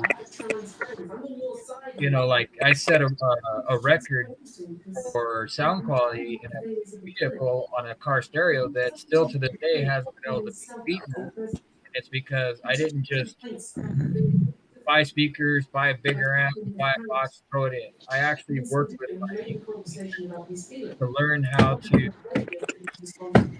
utilize shapes to increase volume. And I talked to my physics teacher, the physics teachers, and I talked to science teachers, and I got as many people involved in this. And it took me several months of development to build it. And in the end, technology has advanced so much that, I mean, how hard is it to find somebody with a 20,000 watt stereo system? How hard is it to find somebody with a 50,000 watt stereo system? I mean, they're like almost at every corner now. And all these people today can't do what I did back in high school when I was 15. And it's just because I was constantly learning, I didn't just accept where you connect two wires, you connect an amp, you connect it to the battery, turn it on and go. I tried to learn why, how, what makes it work, and how can I make it better. And even to these days, learning with cars, that's why I like working for independents, because being a machine, I could probably work a lot faster and I could probably make a crap ton of money, doing just suspension or doing just transmission or whatever. I could probably, make a ton of money. But if I wanted to make a ton of money, I'd be studying and trying to work for my best friend in the AI development area where, like my son right now is making well into the six figures in an air-conditioned office on a set schedule where he can work from home if needed. And they pay for his laptop, his phone, they pay for like everything, benefits, I mean, the whole 9 yards. So if I was chasing money, I would go that route. But I like working for the independents because I get to learn Nissan, I get to learn Toyotas, I get to learn Dodge, I get to learn cars that you're going, what in the holy hell was somebody thinking, even creating this? Because like it's a morph of 12 different cars from 15 different years, and you have no idea what anything is. So you just got to remember your basics. You got to go back to it's a pile of, regardless, the repairs are the same. So I love everything across, whether it's somebody at Walmart or another mechanic or things like night calls. I love these because I learned from all you guys from all different parts of the world, and I can learn more stuff that maybe I did know, maybe stuff I didn't know. Maybe we argue back and forth because we all know Chevy's garbage, and Fluff is gonna get all this. But you know what I mean? It's just always learn, man. I had somebody tell me wear the tool belt around you and just learn. Don't ever stop learning. If you have time to watch a cat video, chase its tail, you have time to learn about how to make yourself more stable, what you can do for your family, how to upgrade your house or whatever. No, I got to jump right in with that too. I'm posting in the comments right now to a website called Scribd. That's SCRIBD. Yeah, it's $10 a month, guys. And I'm talking to the chat group right now. If you've ever just wanted to learn something, this place just doesn't have your basic New York Times bestsellers. Ignore all that stuff. There's full ASC books in there on how to rebuild engines. There's full books on how to work on Windsors, turbocharging theory. You can learn about fluid dynamics and understand about torque converters. This website is cutting edge, and you are finding university level books in here. And it's $10 a month, and there's even an unregulated section. It's called the document section. It is a free upload, so all the users can upload information there. I found an owner's manual for like a 1972 Winnebago. I found dealer source information for a 91 Supra, like wiring diagrams. These were wiring diagrams for a Supra. OE manufacturer information. So I challenge you, like, go buy a month, go check it out. You'll get addicted. And touching on that, I used to tell the guys, being a master or senior master, and then you have It's picking you some up. guys that have some certifications behind you or some certifications under their belt, and some are just oil changers, and they want to know, like, hey, can you help me do this? I have no problem helping you do it, but I want you to learn how that system works. Read how that system works. If you know how the system works, you know where to start. That is the biggest key. Know the system that you're working on. I do it all the time. Agreed. Because they all change, like year model to year model to year model. They change. Yeah, I mean, there was especially with all these like gateways that we're dealing with now, modules talking to modules just to look at one thing, and they're comparing all sorts of different other inputs. Yeah, and the CAN bus is like its own system. Dude, and like you said, modules talking to modules, but you need to know how that system works.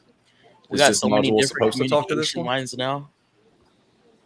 So, yeah, it's like I can, within an arm's reach, I can grab my books right here.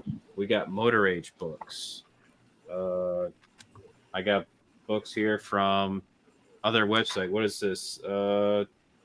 ATTS. That is that's the guy from New York. I can't remember his name. They call him G. Go to libraries. Every year, libraries have to get rid of books, and they sell them for 10 cents. Okay? Basic electronics right here. This teaches you down to the component level. Oh, shit. See, my problem is I hate home wiring diagram. I made $200 because I replaced the outlets in my shop. Nice. Yeah, fix up your own shop. Your manager will love you if you can do some honeydews around the shop. They will love you. Not allowed to. Yeah, you have to be you have to be over here in California. You have to be you have to have a license if you do anything in the shop. They don't. They say that's why we got our maintenance guy, but our maintenance guy don't do nothing, man. Just most what you do is like replace an air hose. That's about it. Yeah, here in Texas, we are allowed to change our own outlets, but we have to be careful. We can change outlets and we can change breakers, but we cannot run new lines. New lines have to be installed by a certified technician, and if we did install them, we would still have to waste just as much money paying somebody to come in and look at our work. Inspect it. Yeah, pay an inspector to come in, and it's really, I mean, there's time. I mean, we're not even allowed to touch that. We had to get a guy to replace our new bulbs. Not obviously not a like a regular screw and bulb, or what are those long ones called again? Oh, I forgot which ones they're called, but the long ones, the shop lights, we weren't allowed to change them. Oh, the halogen lights. Yeah. I think so. I think that's what they're called. The tube lights. Yeah. So we couldn't even change out those. That one of one of our master techs was so impatient. He paid the guy that does them. He's like, I'll pay you to come and do them right now. I'm like, they're gonna do them in like 3 or 4 days. He's like, I need them now. So he paid an additional $250 for having him to come. I was like, dude, you couldn't wait 3 or 4 days. You're never here anyways. Like, if only the shop maintenance guys got paid by job rather than on the clock. Well, we don't have a shop maintenance guy. We sublet. There's not like a dedicated person, but there's companies that they call they just sublet them. Yeah, we got a guy he does everything from weeds, spraying the shop, the parking lot for weeds, to getting on a ladder and changing out air hoses and stuff. And never to be found, or what? Yeah. I have a reel. One of my reels has been out. I have to wrap it around the handle of my toolbox. It's been like that for 3 weeks, dude. Yeah, the spring clutch is shot. Yeah, yep. I know. I actually had, when Arnold Oil came around and they fixed all the reels. I says, "What are you doing with the old ones?" He says, "Oh, we're just gonna throw them away, man." I says, "Put them over there." I fixed them all up and I put them on offer up for like $300 a piece. Because, dude, I call up Granger. I'm like, "Hey, can I get a rebuild kit for this? I need a clutch spring." And they're like, "Yeah." And then I yell at my manager. I says, "You know these things are rebuildable, right? Why did we spend $1,200 a reel?" We get ours from like Northern Tools or some shit. It looks exactly like the gray ones. Yep, I know which ones you're getting. I have no idea where ours comes from. Justin, like let's just say engines and trans would put you to Tech 3 usually. I don't think you need a lot of skill to swap out engines or transmissions. You need some basic knowledge. Yeah, basic. You need some basic knowledge, you know. So yeah, I'm here. Oh damn, you're barely at beard for it. Yeah, I'm a dude. Got a shotgun through these things. They freaking came in quick. Hello, bearded. Yeah, Anthony. Not far from Fluffy's location. Yeah, I'm more by you, Oswaldo. I can't find your email, Fluffy. Mine deleted. Dude, I don't know what's going. Yeah, I don't know. Yeah, sometimes it lags. Do you send like a lot at once? Yeah, probably. Anthony. How many Anthonys we got in here? We got 2 on the panel, and then we got Anthony Camarillo. Got quite a bit of Anthonys up in here. Now we can enjoy fishing, camping, and traveling with the family. Hey, dude, that's gonna be the best part about retirement. Oh, yes, I don't want to say I'm looking forward to it, but you know what's gonna be the best? Get up for work every day. For me, the best part of retirement is to be able to work on my own car on my own time, to do whatever I want with it. It's not a waiter. It's not in for repairs. It's just in because I want to work on it.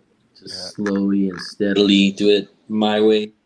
Yes, not have to be like parts. Not have to worry about parts coming in or which part is cheaper. No, just I'm getting the part I want. I'm gonna install it when I want. I'm gonna take my time on it. That's gonna be the best part of retirement. I got axles for my car about 2 weeks ago. I still have not put them in. Bro, I got so much stuff that I bought from my car. I still haven't put it on. It's funny. I should install my own catch can as soon as possible, but I still haven't installed it.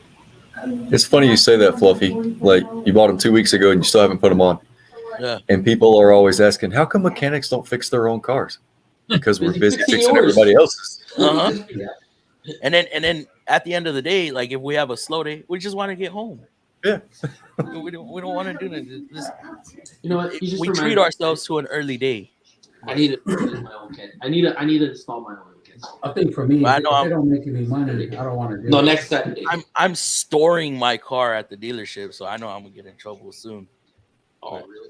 I just keep telling them I'm trying to make hours. I need to be able to afford to put the axles on. Yeah. We got a new Matco dealer in town. Haven't seen a Matco dealer. To be honest, any dealer that doesn't let you work on your own vehicle, though, is kind of like. Hey, I don't think they know about that. What? Julio's chips and hot sauce. Yeah, I had to send them to my folks in Michigan. They're addicted to Julio's. Those are the seasoned ones, right? Oh, dude. Yeah, that's some good. Hold the bag up again.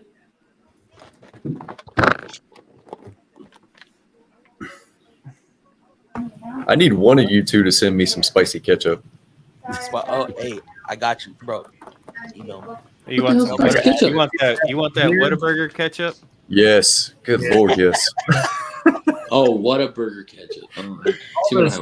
Stuff, man. Here is it's crazy. Like everybody carries around hot stuff on their belt buckles here. It seems like it's insane. If somebody's got some kind of, and it's always some crazy names. It's like, are you serious? It's like gonna kill you or Heartburn City or I don't know what. But it's like, man, you guys are a little crazy with this stuff, and you could smell it without ever even opening it. Oh, hell like no. makes your eyes water, and you're like, how in the world are you putting this on your food? Like, Leisure, you gonna start buying Matco stuff or what? Porch Monkey, what's going on? Glad to see you up in here. I know I'm late getting to your comment. Nice to go live. I do gotta tell everyone the reason why you're not seeing a lot of Matco people, or why a Matco guy is finally showing up after so many months or years. Matco, they changed hands. They lost a lot of money in stock. They're shutting down some of their divisions. They're moving some funds around. They're doing some restructure. But the big thing is they lost a ton of drivers because they weren't taking care of their drivers. So a lot of guys just up and quit over the last 5-7 years. The 11 years that we've had Matco, I think the longest was 3 months we didn't have a driver. But that was because our original guy fell into financial problems. So he tried helping his daughter out. He basically bought her a truck, started up her route as a second under his name, and she ended up quitting, and all that fell onto him. Oh my! So that hurt him like crazy, and he like got so stressed out. It affected him so much to where he had to get out unexpectedly. That's not cheap either. No. Franchises are not cheap. It set him back. What did the daughter say? Just like, I don't feel like it, or what? It's like, I didn't invest into this. He was trying to be. He was because he hadn't been in her life, so he was trying to set her up, help her out. And then she moved in from out of state to begin with, and then packed up her bags from one night to the next and just left him high and dry. My Matco guy's still in business. He rides around every day. Yeah. My Matco guy used to. Matco guy still ducking me. What was that? How to? Do what? He actually, the Matco guy I had, he's a good friend of mine.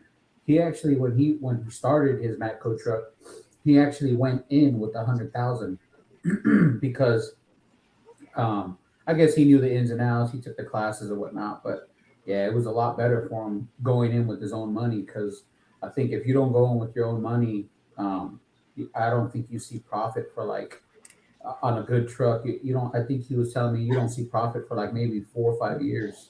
Dude, and the trucks alone are what, 120? Yep. And that's not including the inventory you got to start up with. Inventory. I mean, he was one of those guys. You got on his truck, he usually had everything you needed. I mean, there was obviously things that he wouldn't keep on the truck, but he can get it pretty quick. But he always had usually what we needed, My Matco guy, he doesn't have one of those big trucks that you normally see. He's got one of those little Suzu trucks. The cab overs? Yeah. But he's fully stocked, and he's been doing it since I got in the business. And that's my Matco guy too. What? I could call him. I could call him right now, and he'll meet me somewhere if I need it. Dude, I don't care what truck it is. I don't care whether it's Matco, Snap-on, Cornwell, as long as they're reliable. Yes. As long as they're reliable. We could talk tools all day. We could talk shit all day. But if you got a good tool guy that's willing to take care of you and doesn't, if it does the job and makes you money, then it's good. Well, I still got a bone to pick with my Matco guy. Oh, now, I used to see it. Now I just see a flyer on top of my toolbox, and I'm like, damn it, he was here. I was like, God damn it, he's still. Dude, that's how I feel about. Usually it's the technician avoiding the guy. If you have pains, I'm just like, I'm trying to get him. Like, what the hell? That's how I feel about Cornwell. I haven't seen my Cornwell guy in. Our Cornwell guy is pretty good. He's pretty good. It's just I don't really buy Cornwell. I don't. I'm not saying it's bad. I'm just. I would buy weird stuff off of Cornwell, knives and. Weird little things. Beef jerky. Oh, you Yeah. like buying the Checks our souvenirs gas. off of the cornhole truck. Yeah. When I was at That's Nissan, cool stuff. we had a new Matco guy at Nissan, man. Day one, he introduced himself. Here's my card. My truck's not fully stocked, but I'll get what you need. The following week, where's he at? The following week, where's he at? Yeah. The following week, he quit, man. Jeez. What the hell? And, How can I mean, it Yeah, has nothing to do with yours being got- Matco or because I've had worse experience with Snap-on, you know, and I mean, I'd still say I like 70% of my tools are like Snap-on and stuff, and I had just moved to this dealer and I was like, hey, you know what? I need to warranty my quarter-inch drive little ratchet. I use that thing like crazy, and he goes, and I was like, oh, I also need he goes, stop right there. I only warranty one thing a week. I'm like, what? a week, and I'm like, okay, can you warranty it? Hey, No, I'll tell you. on the truck, keep it, and I'll be back. Dude, we didn't see him for 4 months. Then he did come back, and I gave it to him. I was like, hey, you got it out? Yeah. I gave it to him to warranty, and guess what? Before I even come back, it's sitting on my toolbox. It's the exact same one. I was like, oh, maybe he rebuilt it. Didn't rebuild it or nothing. Still had the same freaking issue. And I was like, what the heck? And like, You guys- and he disappeared for like, I didn't have a Snap-on dealer for 2 years. Wow. I had Snap-on tools. I'm like, come on. Hey guys, you need to check out Capri Tools, CAPRI. I got those, yeah. I had a sponsorship. I had a sponsorship with them, and their ratchet. I got one of their lights over there. The light's really bright. It has the black light on it too. Yeah.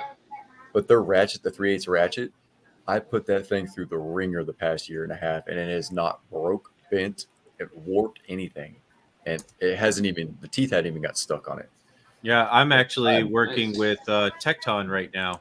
Capri wouldn't talk to me, but I'm working with Tecton out of Michigan, and they sent me some split beam wrenches, 1/2 inch and 3/8. Bro, that sucker's got more clicks than the Snap-on, and it feels great. They sent me their wrenches. They're open end and box on the other end, obviously box and wrench. But the way that they're shaped, they grab rounded off bolts. Oh, the waveforms. Yeah. Yeah, but they're the Capri tools, and I use them for rounded bolts all the time. And so I sent some to Rain Man Ray for Christmas, and he was like, "Dude, these things will grab a bolt, man." He uses them when he gets stripped out stuff. You know which ones I want to get? I want to get the. It's on the Torque Test channel. And ever since I've been wanting them, the Mac RBRT box end wrench. Dude, they're in the flyer. They're like 25-30% off right now for a full set. Are they? Damn. I'm at this ever since I paid off my Snap-on guy. I'm like, cash only. If I have the cash, I'm like, I'm done with payments. If you want to get those, you're better off getting the Capris. Yeah, I was saying they're like a third of the price. I was gonna say when he mentioned the Capris right now, because that's what reminded me. I was like, the Capris are pretty much what are they called? Wave drive or something like that. Almost just as good as them, right? As the RBRTs, aren't they? Yeah, they're very good. They're strong. Yeah. I put them through the ringer as well. Surprisingly, I haven't lost my 10 millimeter. But you know, the wrenches, the ratchet, the light, they even sent me a drain bucket, and they're magnetic cups. You can like stick them underneath the vehicle, and I'm trying little magnetic bowls. Yeah, my wife stole one of them with them, but they haven't got back to me too. But they got some awesome deals. They got some good tools. I want to try their impact gun. I haven't even reached out to them yet. I haven't talked to them. Oh, dude, no, the impacts. Stay away from those pneumatics. At a pro level, you're gonna seize that sucker out no matter how many days or how much time you oil that impact. I'll stay away then. Yeah, I figured like if you're gonna send it to me, I'll use it in a review and kind of see maybe it's good for some of our listeners who do this at home. They don't do it professionally like we do. Yeah. The air ratchet, but the impact, that's like buying Harbor Freight stuff and trying to go to Discount Tire and change tires all day. Eventually, it locks up and it dies. Rigid is good. They have a good impact. The battery one. Have you heard of them? Yeah. Yeah, Rigid's like the 18 volt contractor version of Ryobi. Mm-hmm. I'd say so, something like that. I like But I have a really good story on the waveform, drive, wrenches, and the RBRTs, and how Capri got a hold of that. And this came from a Mac Tools franchiser who said that RBRT was, yes, designed internally by one of their employees. He patented it personally, and the company leased the patent from him. Unfortunately, they had a change of ownership at the CEO level, who was a douchebag and didn't like this guy and didn't renew the contract. So the dude sold it. Sucks. So that's how everybody got a hold of RBRT, and that's why now RBRT went independent. Yep. And that CEO is fired because that was a Mac Tools exclusive that just slipped through their fingers. Yeah, that was a fail big time. that was their ace in the hole right there. That Everybody now Grip Edge, RPT. Proto. I was told by who was it? Turbo Tie, I think it was. Proto has it, but they're pretty much the same thing as Mac, or made in the same factory as Mac, somewhere along those lines. That's just what Turbo Tie said. No, wait, was it Tarek or Turbo Tie? That the Proto started making the RBRTs, but that supposedly Proto works with Mac or something like that. Might have been Tarek. Yeah, Mac owns Proto. Proto started making tools for the oil field, and Mac sponsored them up, and then they eventually just said, well, let's make a partnership. Yeah. And it's a good, healthy partnership because Proto is a great company. I have a Proto Impact that's 10 years old, and I just finally rebuilt it, and it's still knocking numbers off of these brand new Impacts coming off the market. I'll never give up my Proto Impact. It's my favorite. It's funny when I hear y'all talking about these tools because I was so green when it comes to actual tools. If it wasn't off the tool trucks, like that's all I've known is Harbor Freight and then all the tool trucks. I still like my so when Harbor I started talking to all y'all, I was like, man, what the hell, y'all opening me up to a whole new different. I mean, to be honest, a long time ago, I realized I was like, you know what. I just you gotta watch reviews. You gotta test it out. Not everything has to be bought by the truck. Not every cheap tool comes from Harbor Freight. Not you gotta just pick and choose whatever's the best. When it comes to quality and price. I mean, obviously Mac had the RBRT stuff. Better than the Snap-on stuff, in my opinion. I have the Snap-on the flank drive ones. Flank drive. Mm-hmm. I mean, I've never had a problem with them, but I think once, when I was doing tow, it was on a Sentra or something. Once it did slip. That was the first time it had slipped on me, And I was like, Sentra has a weird size though. Knipex pliers.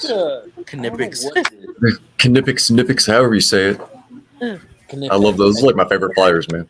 Yeah, the Cobra series is the Cobra. Oh yeah, those are it's like it's my favorite. And that little tiny 3-inch tall one, mm-hmm. That thing lives in my pocket. I take it everywhere. I actually got on Etsy, and somebody actually made me a leather sleeve holder for it. Wow. Feels like 110. Yeah, it's a bit hot down here in Texas, Central Texas, Oswaldo. It's one of those. Here's a rule for tools too. If you borrow it from somebody 3 times, it's time to buy it. Yeah. Well, you got to put a time frame on it too. So 3 times within how long? 3 times. Period. Yeah. So that's like if you borrowed it 3 times in one day, you need to go buy it right now. That's like an express guide. Express guide within 20 years. Huh? That's one of those ones that's going to sit in the back of the box that you're going to need at some point. So you got 20 years to figure it out. Exactly. But express guys need jump boxes. They need, there's certain tools that they're going to need. Why they don't buy them, I don't freaking know. Why? Express? Because they're express. They're not invested fully. Everybody has a bunch of money to just dump on And stuff. they don't have as much money. Well, they shouldn't. They probably don't. Come on now. The dealership Express is getting taken care of more now in dealerships than It depends. It depends. Yeah. Well, look, I'll put it this way. Now, I mean, nowadays, not even Express. All our, in my opinion, this is one man's opinion, okay? Whether it's right or wrong, but this is just my opinion. All hourly employees now are treated like ours ain't hourly. Hourly employees, like a lot of hourly employees, like Express, Express lube techs and stuff. Like everybody's walking on eggshells around them. They have to take their 15-minute break. They have to, like they have to clock out exactly at 5. Oh, you got California legislation. You can't tell them anything, because then they'll run directly to HR and stuff. Dude, I remember back in the day, like I don't know. It's just to me, it's just like not the same. And because everybody gets a trophy now, nobody gets motivated anymore. So everybody just walks. With us, Chris, our lube techs are flat rate. So they're flat. Okay, see, making half an hour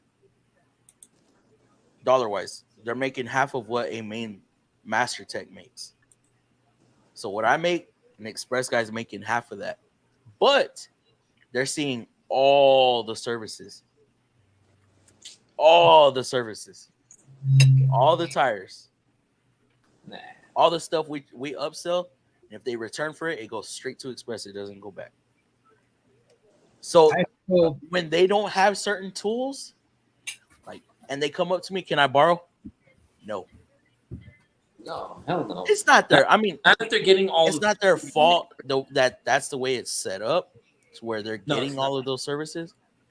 But be mindful of your money. Yeah. If this is your job, go buy that stuff. No, it's good that you say no, because the next person they have to ask is the service manager. Say, hey, I don't have this tool, and they go to, because the next person they have to go to the service manager, and if they don't go to the service manager, they got to buy it themselves, Yep. And it's important because if they're getting all the easy work, all the gravy work, and they come to you for a tool, it really doesn't make sense that you're investing into your tools and they're getting the gravy work. You know what I mean? Yeah. So when I'm teaching guys, I push tools on them hard. Yeah. Oh, you went out the past 3 nights and you didn't want to buy. Something's going on here. Yeah. What's going on? Yeah, one of the best shop practices to do if you are one of the senior techs or you're one of the senior mentors in the shop is talk to management and set up an apprenticeship program, but not a long-term one. I set up a short-term one where we have 6 lubies who also do basic Express, and then they'll do some brakes and struts if they can sell it. We let them keep the BG stuff, but they're on a revolving status where every 2 weeks they come work for me, and they're on a 40-hour guarantee, and they get to go see what their job's going to look like in the next 5 years.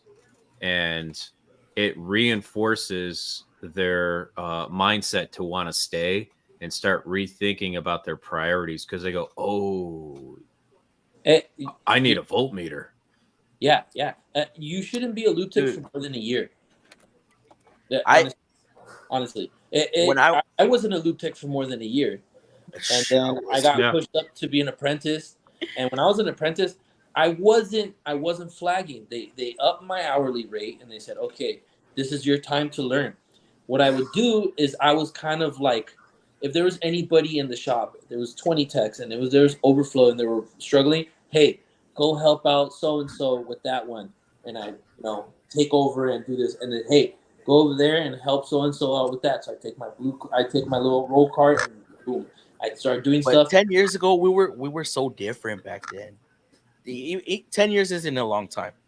And I was doing, bro, when I was a lube tech, I was doing transmissions, bro. I was just lube tech. But I wasn't getting paid for them. But I took it as a learning experience, because if I were to mess up or at that point, since I was hourly and I was helping a master tech make his hours, Of course he would let me borrow stuff. And I was like, hey, you got this? Of course he's gonna let me. And of course he's gonna take the time and stop what he's doing because he's obviously flagging it. Now I'm taking it as a learning experience, right? And of course they were paying me more at the time, hourly. And I didn't even stay in that position for very long after that. After a year of being an apprentice, then they moved me up to flat rate, But that whole year, I took that as like my, learn as much as possible. Take any and all jobs that they told me. Don't complain about it because first of all, I wasn't gonna be fully 100% responsible if I didn't know how to do it, and on top of that, I had help. Yeah. So that's the way I think it should be. I do got to tell a really funny joke though, since you brought up the jump boxes. Is I do have that heavy ass Snap-on box, the jump box one. That thing weighs like 25 pounds minimum, and it is available in a 35-pound option. Well, just to be a dick to keep people from borrowing it, I have chained 2 brake rotors to it to make it like a total of 60 pounds. So when people come around, they go, "You got a jump box? Can I borrow it?" Yes, I do. It's right over there. And then they look at me like, "You're an asshole." Like, well, an asshole. I'm letting you borrow it. You go. I was like, you can borrow it all you want, but I know you're not going to get that far. Yeah. Oh, the Greater Vortex. Since we're on this jump box, you don't have an issue with that Noco? Which Noco? I got 3 of them. Ah, man, the midsize. The Nocos 150? are good. Stay away from the GB Nocos are good. The GBX are the ones that everyone hates, and that's what's got them a bad rap. I got a GB. Mine's a GB 155, 150 or 155. It's good. My GB 500 plus. It'll jumpstart a dead horse. And then I forgot the other one. It's the GB2 something, I think. 2. Never really been a fan of Norco, but I had Scorpion, and this year makes me want to step away from it. I have the GB70, right? No, the 150. Yeah, I got the 150. When I have a very, very weak battery, I'm talking 6-7 volts. Yeah, that thing struggles. Well, why? I mean, you gotta put it in overdrive mode, man. I jumpstart dead ambulances with that thing. That is crazy. Yeah, you know that little asterisk mark? Yeah. Right? Shift 1, look at that key on your keyboard. You press and hold that thing, and it puts it in overdrive mode, and it bypasses all the microcontrollers, and it just puts out straight balls. You hold it down, you'll hear it click. Once it clicks. So I did that today, right? And I'm looking at it to see if my gauges act funny. And I'm looking at it, and it was still doing it. So I don't know if it's just my jump, if it's just mine. Might just got some bad chemistry. But I will say that if you got a GBX version of the Nocos, you're gonna have problems. Those are the ones that don't charge correctly. They don't recharge correctly. So like also, if I have an alternator that's done, I cannot drive the vehicle in just off of that jump box. You got a bad one. Yeah, you got a bad one because I'll jumpstart ambulances with that, and if it's close to me, like I'll take out my GB 500 plus, which is like the cables are like thick. That's a thick boy. Because it does 12. It does 12 and 24. Yeah, but that's usually for like my 650, 750s. Unless this is something that just happened, because I started noticing this maybe 6 months ago when I got a Murano that wasn't charging. So I go to drive it in. While I jump start it, I put it in drive, falls on his face. What the fuck? So it made me think there was something else going on with the vehicle. So we pushed just it a in. Nissan thing, man. Oh fuck! Yeah, your Noco doesn't like Nissans. Maybe I don't know, but yeah, I haven't had. That's when I started noticing I can't. If the alternator's not charging, I cannot drive that vehicle. It could be all that battery's heat. dead and the alternator ain't charging. I can't drive. It could be all that heat you're having in Texas because heat's like one of the number one killers of batteries. Yeah. Yeah, no kidding. Now, lithium is good with heat, though. I was actually thinking about going I'm just back giving to them crap. Big okay. I was thinking about going back to the big suitcase. Not even jump lithium boxes. survives. That's a big macro one. I got two 200 amp alternators on the front of my engine on my truck, and that jump starts anything. So when I lived in Texas, I never had a problem with my NOCOs there either. Where did you? Yeah. You should have napped up that Amazon Prime Day deal and got those J and C's. They had them like 20% off. I actually posted a NOCO Amazon link on Amazon Prime Day. It was the GB 155 or whatever it was. Yeah. It was 39% off. I saw that. Damn. So where about did you stay when you were in Texas?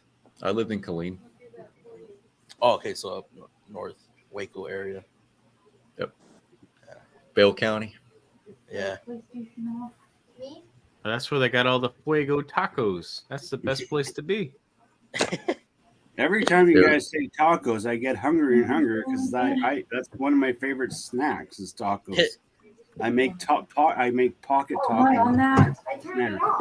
Taco. Tacos are my religion. Okay. Yeah. Hey, that's I will find you bearded, and I will. They are my religion. Okay. I grew up on them. Okay. Real tacos. Okay. Real tacos. Not Taco Bell, but real tacos. Hey, I'm got real Mexican, tacos but here. I like Taco Bell. I don't like Taco Bell. I Dude, like Taco Bell has a different flavor that I can tolerate. It's because all their food is frozen and boiled warm in a plastic bag. That's why it tastes different. They don't cook nothing. It's in a plastic bag. Deep when the shell is crunchy, not soggy, but crunchy. Hey, once in a while, I don't mind a crunchy taco once in a while. You know? No tacos. Once in a while. Justin, humidity, anything over my dirty mind. Horrible. Crunchy taco. You know what? I would rather have Taco Bell than Del Taco, but I would rather have the Del Taco tacos al carbon than Taco Bell. But everything else at Del Taco, I would prefer at Taco Bell. If that makes sense.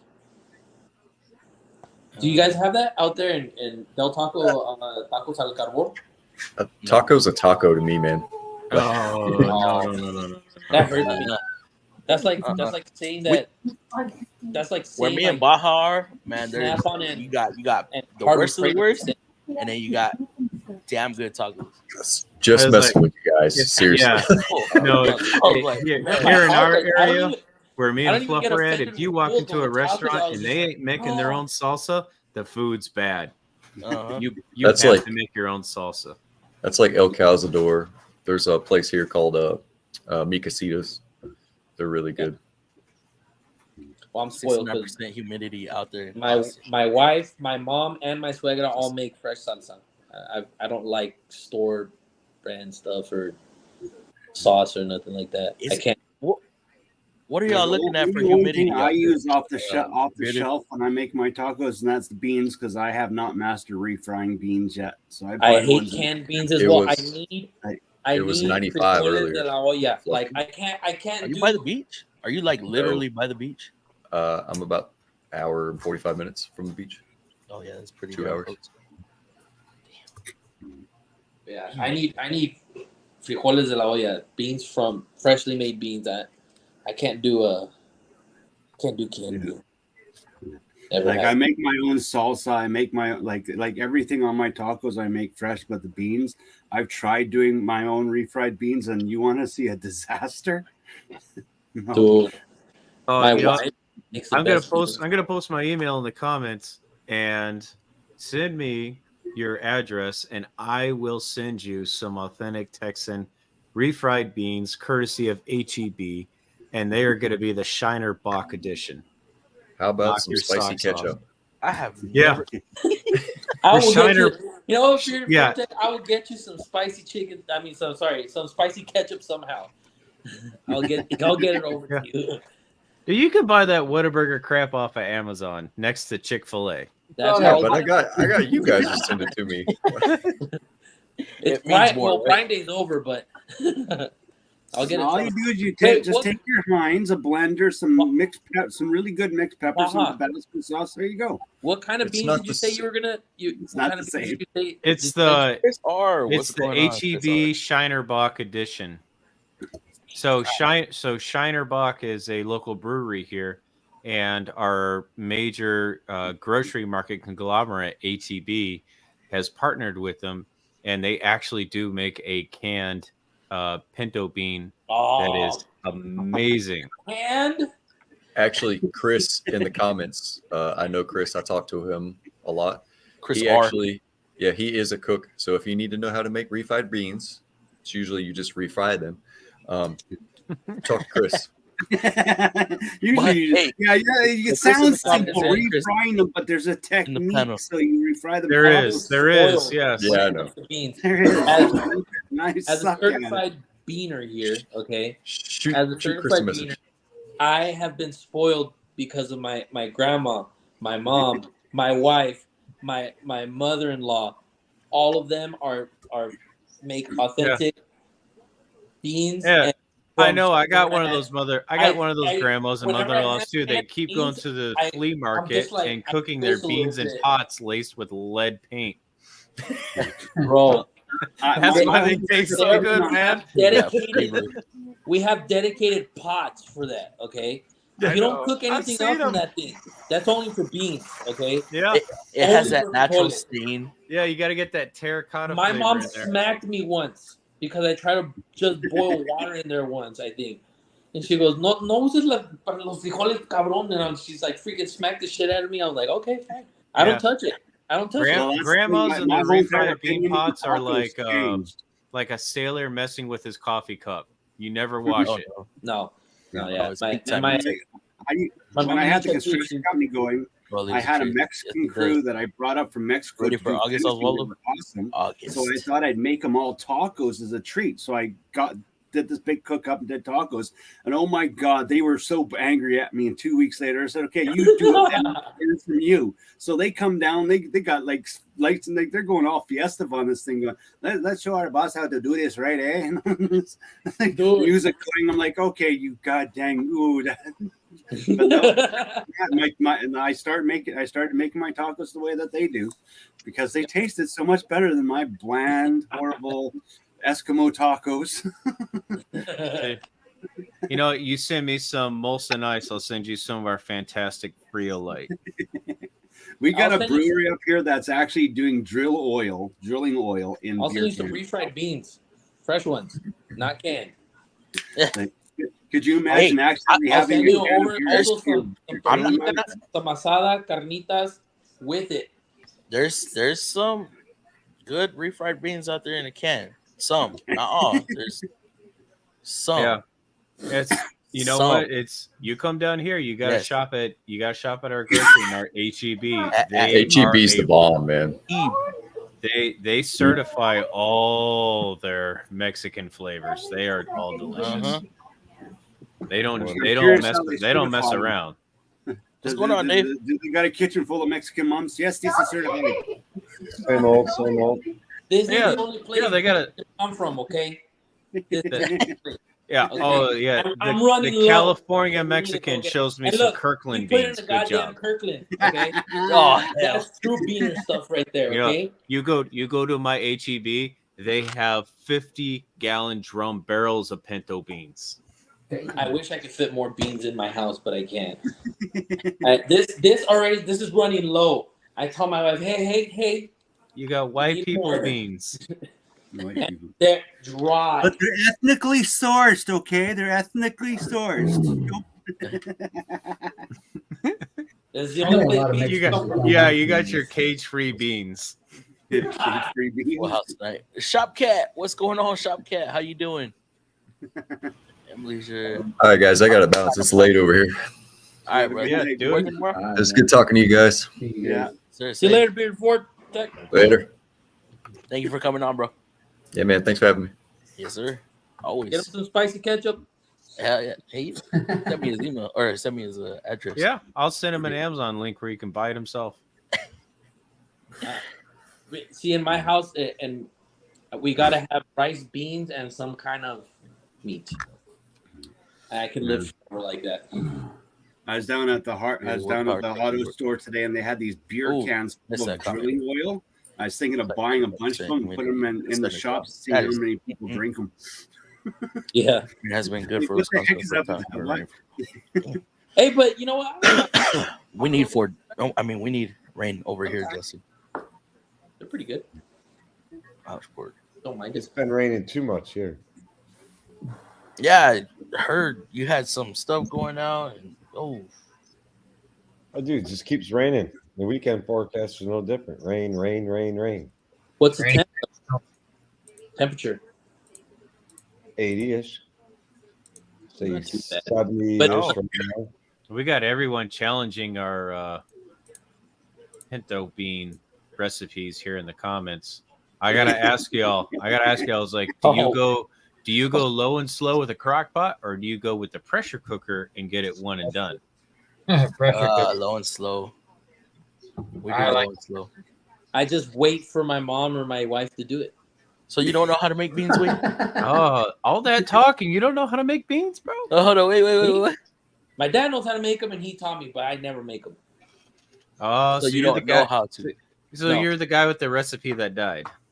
I'm the guy whose grandma, my grandma, if she sees me serving myself food, she will look at my wife like, "How dare See, you?" that's the Like, thing. my wife she's always Mexican it's boys the are Mexican spoiled when culture it thing, comes dude.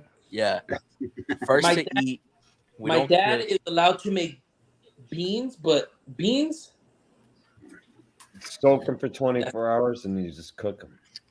that's a lot. That's all he's allowed to make. That's Yeah, all he's allowed to make. My mom raised us a little bit different. She broke that, so she had us cooking and everything. She Yeah. wanted us No, to be and more then independent. My wife's mom, she'll be like, you haven't served Chris yet? Like, they're all the same. All of them. My mom, my grandma, my mother-in-law. It's a Mexican culture thing. Just I don't cook. I don't cook. I cook myself a Europeans are sandwich. the same way. My family's Polish Italian, and it Yeah. doesn't matter if you talk about the Polish side or Italian side. Grandma sees you cooking, you look at your wife or your girlfriend like, "What the fuck is wrong with her?" Dude, Italians are worse. Yeah, I think Italians are worse. No, because I think in Italian, because I have family in Italy, and the men cook. The men cook there.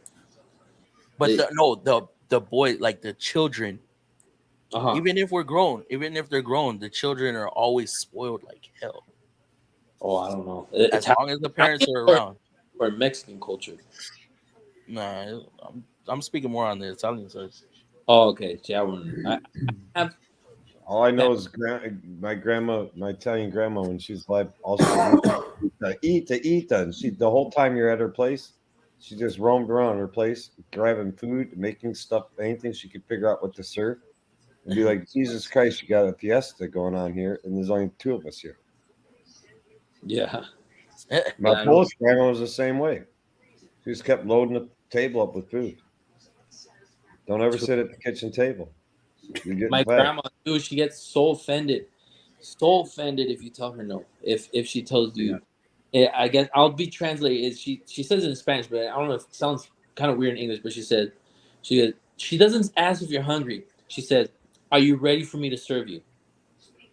Yeah. She's like, "Are you ready for me to serve you?" Like, she doesn't ask you if you're hungry. No. She's like, "When are you ready for me to serve you?" And she'll keep asking you if you haven't ate. So every time I get to my grandma's house, I'm like, "Right now, let's do it." She'll serve me, or my wife will have to serve me. She'll call my wife like, "Oh, fix Chris a plate and stuff." And if we don't eat, she gets offended, dude. Like, she gets really offended. Like, if you don't eat the food, like if you ate before, or she don't care if you're vegetarian, nothing, dude. She gets offended. Might just be on your end. We're good over here, Justin. Yeah, but yeah, I don't know. What's going on, Chris R? Culture thing, Very behind. I'm an hour behind in the comments. Nice. Oh shoot! Yeah, it's been a while. It's been like 90 in our shop. I can't stand it. Plus mosquitoes, dude. Mosquitoes have been crazy this year. Normally we don't have mosquitoes at our shop, but my legs been getting tore up a little bit. I'll tell you what you need to do is your shop actually has automated sprinklers, right? Like for the front lawn and around the. You guys don't have a decent landscape. No, around your dealer, you don't landscape around your dealership. Not really. They're an Nissan dealership. We have dirt. We have dirt. I didn't want to say he was a joke, but he said it. I'll tell you where I work a little later. But no, so what I do around the areas where they have the automated sprinklers is I go buy nematodes from the local garden, and I'll lay them out because that area always gets wet, and that's where the mosquitoes like to lay their eggs, and the nematodes eat the mosquito eggs. And our shop does not have mosquito problems at all.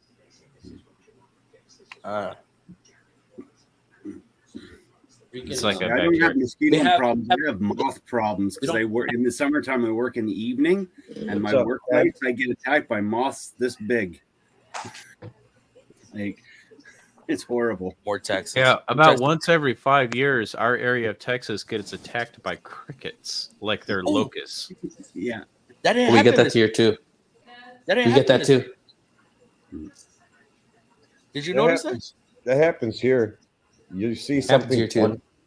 That happens in Jonesboro. We didn't see it you this year. Funky. Yeah, they're on a growth cycle. Drive through it, man. You're gonna see some real funky shit on your car. You know, now that you say that, Baja, I haven't seen that in the past couple years. Yeah, it's good. It's on a cycle. It's on a year, not a yearly cycle, but like every 5 years. Locust has its own. So locust hits really hard like every 5 years. We used to show up at the shop in the morning, and you had to sweep because there were so many freaking crickets on the shop floor. Damn, not that many. We don't get that many. Dude, oh yeah. Do you guys? Do you guys that get in like 2019?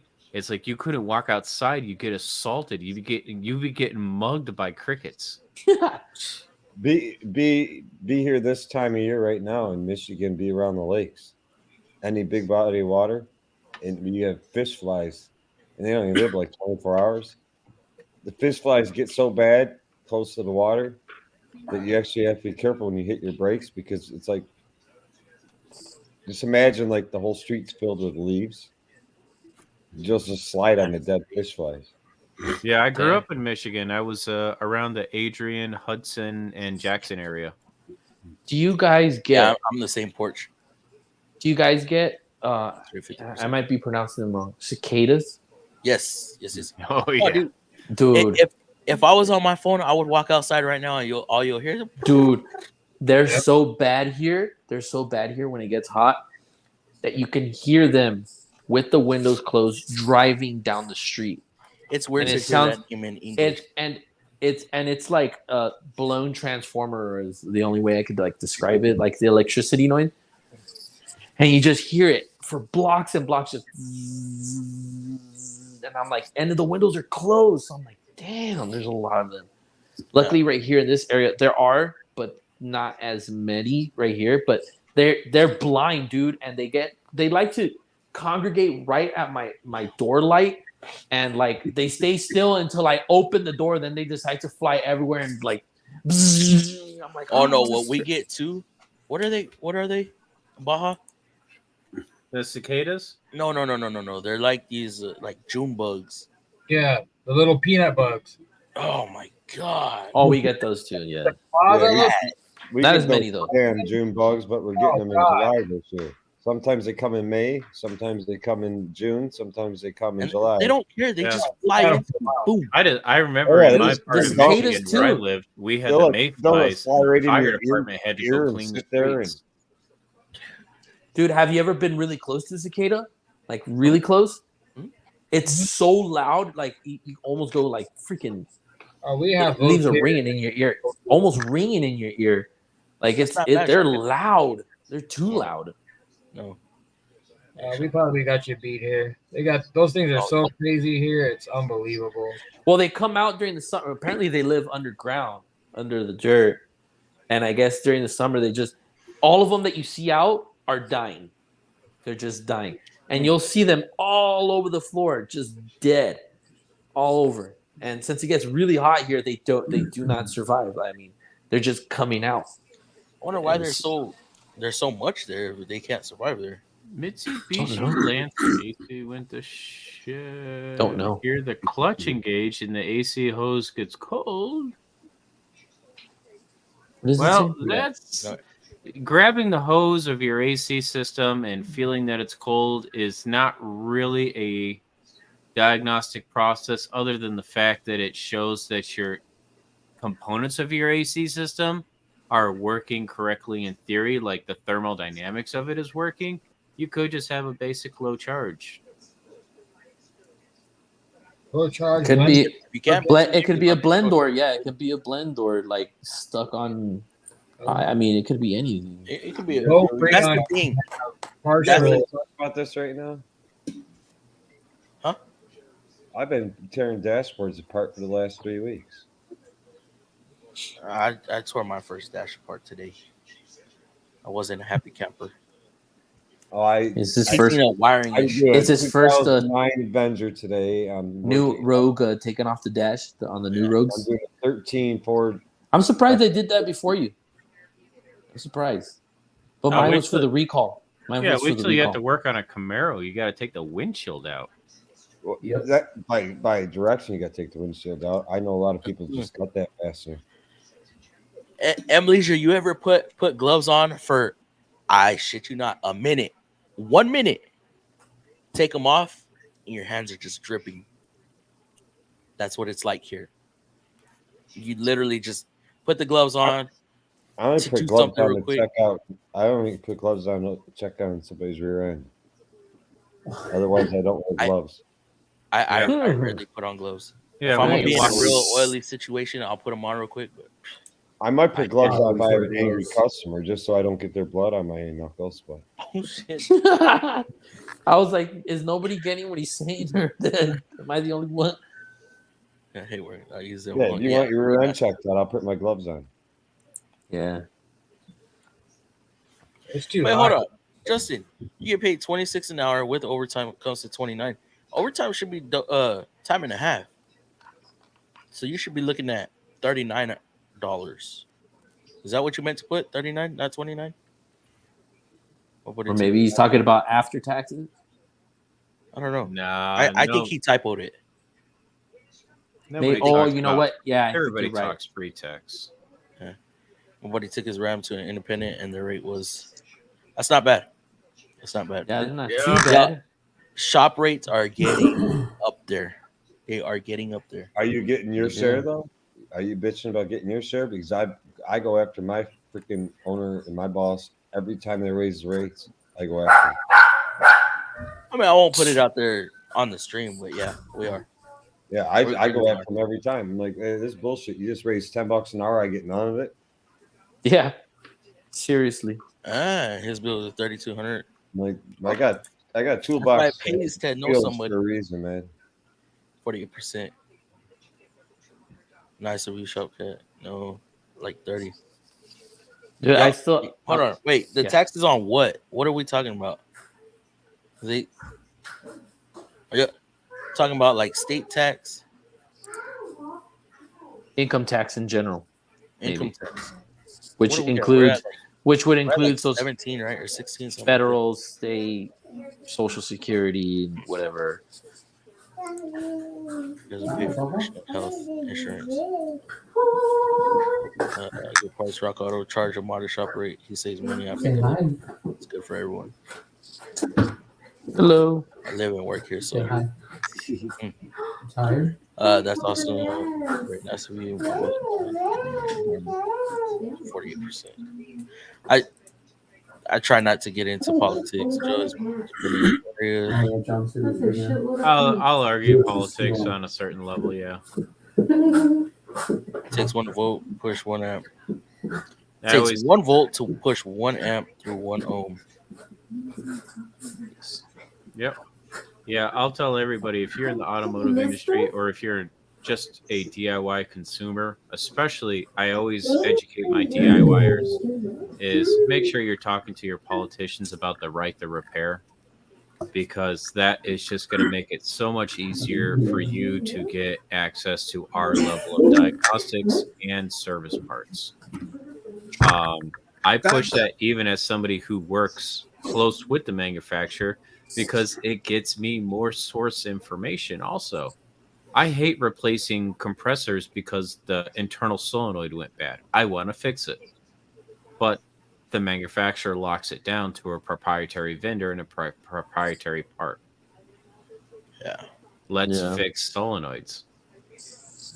Anyhow, I'm gonna post in our chat here a very big link. I am on July 25th and July 27th. I am teaching air fuel management, and I'm going to be teaching you how to read your PID data. We're going to be doing. Send me that in an email because I don't think it's coming up on YouTube. All right, because I don't see it pop up. Yeah, because we're going to do case studies. It's going to be a very, very good technical class, and even if you're not fully rehearsed in it, it's still going to be a good eye opener. I might have to go to one of yours. You'll love it, man. We give microphones to everybody, and we let you chime in and ask questions. We'll let you submit your own data log. What did you say the class was going to be about again? Fuel management with PID data. What's PID data?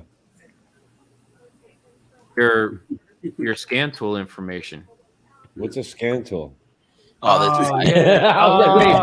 I fell for it. Wait, hold on, Dave. What? That's why Baja's like, what's a question? I just listen, smell, taste, and look. And I lick it. Okay, you taste tasted Speaking of fuel management, Chris, what did you find? Solenoids I can fix by licking them. What did you find today? I didn't go to work today. Find out tomorrow though. I ran out of time. They were closing the shop. That sounds like an interesting class. Air fuel management. I've been letting the fuel sit there though. Shed a light on a lot of drivability issues because a lot of technicians go after like 200-300. Yeah, we're codes. really going to help you understand what air fuel ratios are, and most are not due to ignition issue. That's where most random misfire codes. Oh. Techs always want to go after random misfire codes with secondary ignition issues. Most of the time, that's air fuel management issue. Yep. Or a problem with the valve or cylinders or whatever. But unless you work for Nissan. Yep. We're going to talk a little bit about pressure transducers also with picoscope. Nissan like our coils love oil. Transducer? Yeah, I got a couple of them. I did the picoscope, and I got them with a couple of other manufacturers. I'm waiting for Bernie to send me some stuff to play with. But man, he's too expensive for me. I gotta warm him up a little bit more. How many times have you had a misfire and then it ends up being a fuel? Ones, and they're actually really good. Those transducers that I can't hear you. They're good. It ends up being a what? It's How the many times future. have you had Transducers are the future. How many times have you had a single misfire throw a PO300? Several times. I had you know what? I had a random misfire. I had a random misfire on a Camaro one time, and I don't know what the hell I was thinking or what I was doing, but as far as I remember, it didn't have any sound. The random misfire would come and go. So we ended up. There was really nothing else we could look at. We drove it, floored it, looked at all the data and everything. We could see that the misfire would come and go. So we finally, I think we swapped coiled plugs, and it moved. It actually traveled, and we're like, oh, okay. Well, long story short, what ended up happening was we pulled the driver's cylinder head off, found nothing wrong with it. So we put it all back together, and then turns out it was a fuel injector that was bad. But it had two fuel injectors that were bad, and it was only like it was failing, but it wasn't completely failed yet. Like it was weird. So yeah, I was gonna say sometimes parts still are like when they're intermittent, they're in like that grace period where they're working kind of, and then they're not working. Those are the most difficult ones, I think, to diagnose, is when it'll misfire for a little bit and then it goes away and it starts working. And you test it and you're like, hey, it's working. Okay. You ship it to the customer. Hey, it's doing it again. It comes back. You're like, all right, do the misfire. do the misfire, and you're there. You're trying to Mine get it was to something misfire. Huh? What happened? I said mine was something else, the AC issue. Well, I guess that goes with all intermittent issues, right? The control side, not the.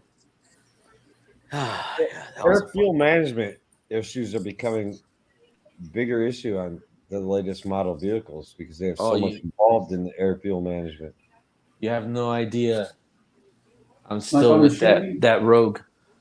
Like on the Chevy, we always knew that if they had a cold start misfire, it always turned out to be a fuel injector. Just about 90% of the time.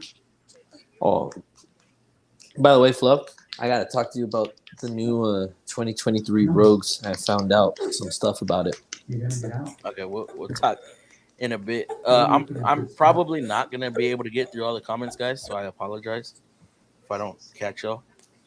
I've got a question to ask you guys that I could get your help with. So I'm working on a 2003 Neon, and so my nephew parked, got up the next morning, and wouldn't start. Now the fuel pump was bad, so I replaced the fuel pump. All right, good night. When we went to start it up, it had red codes. Bring it down.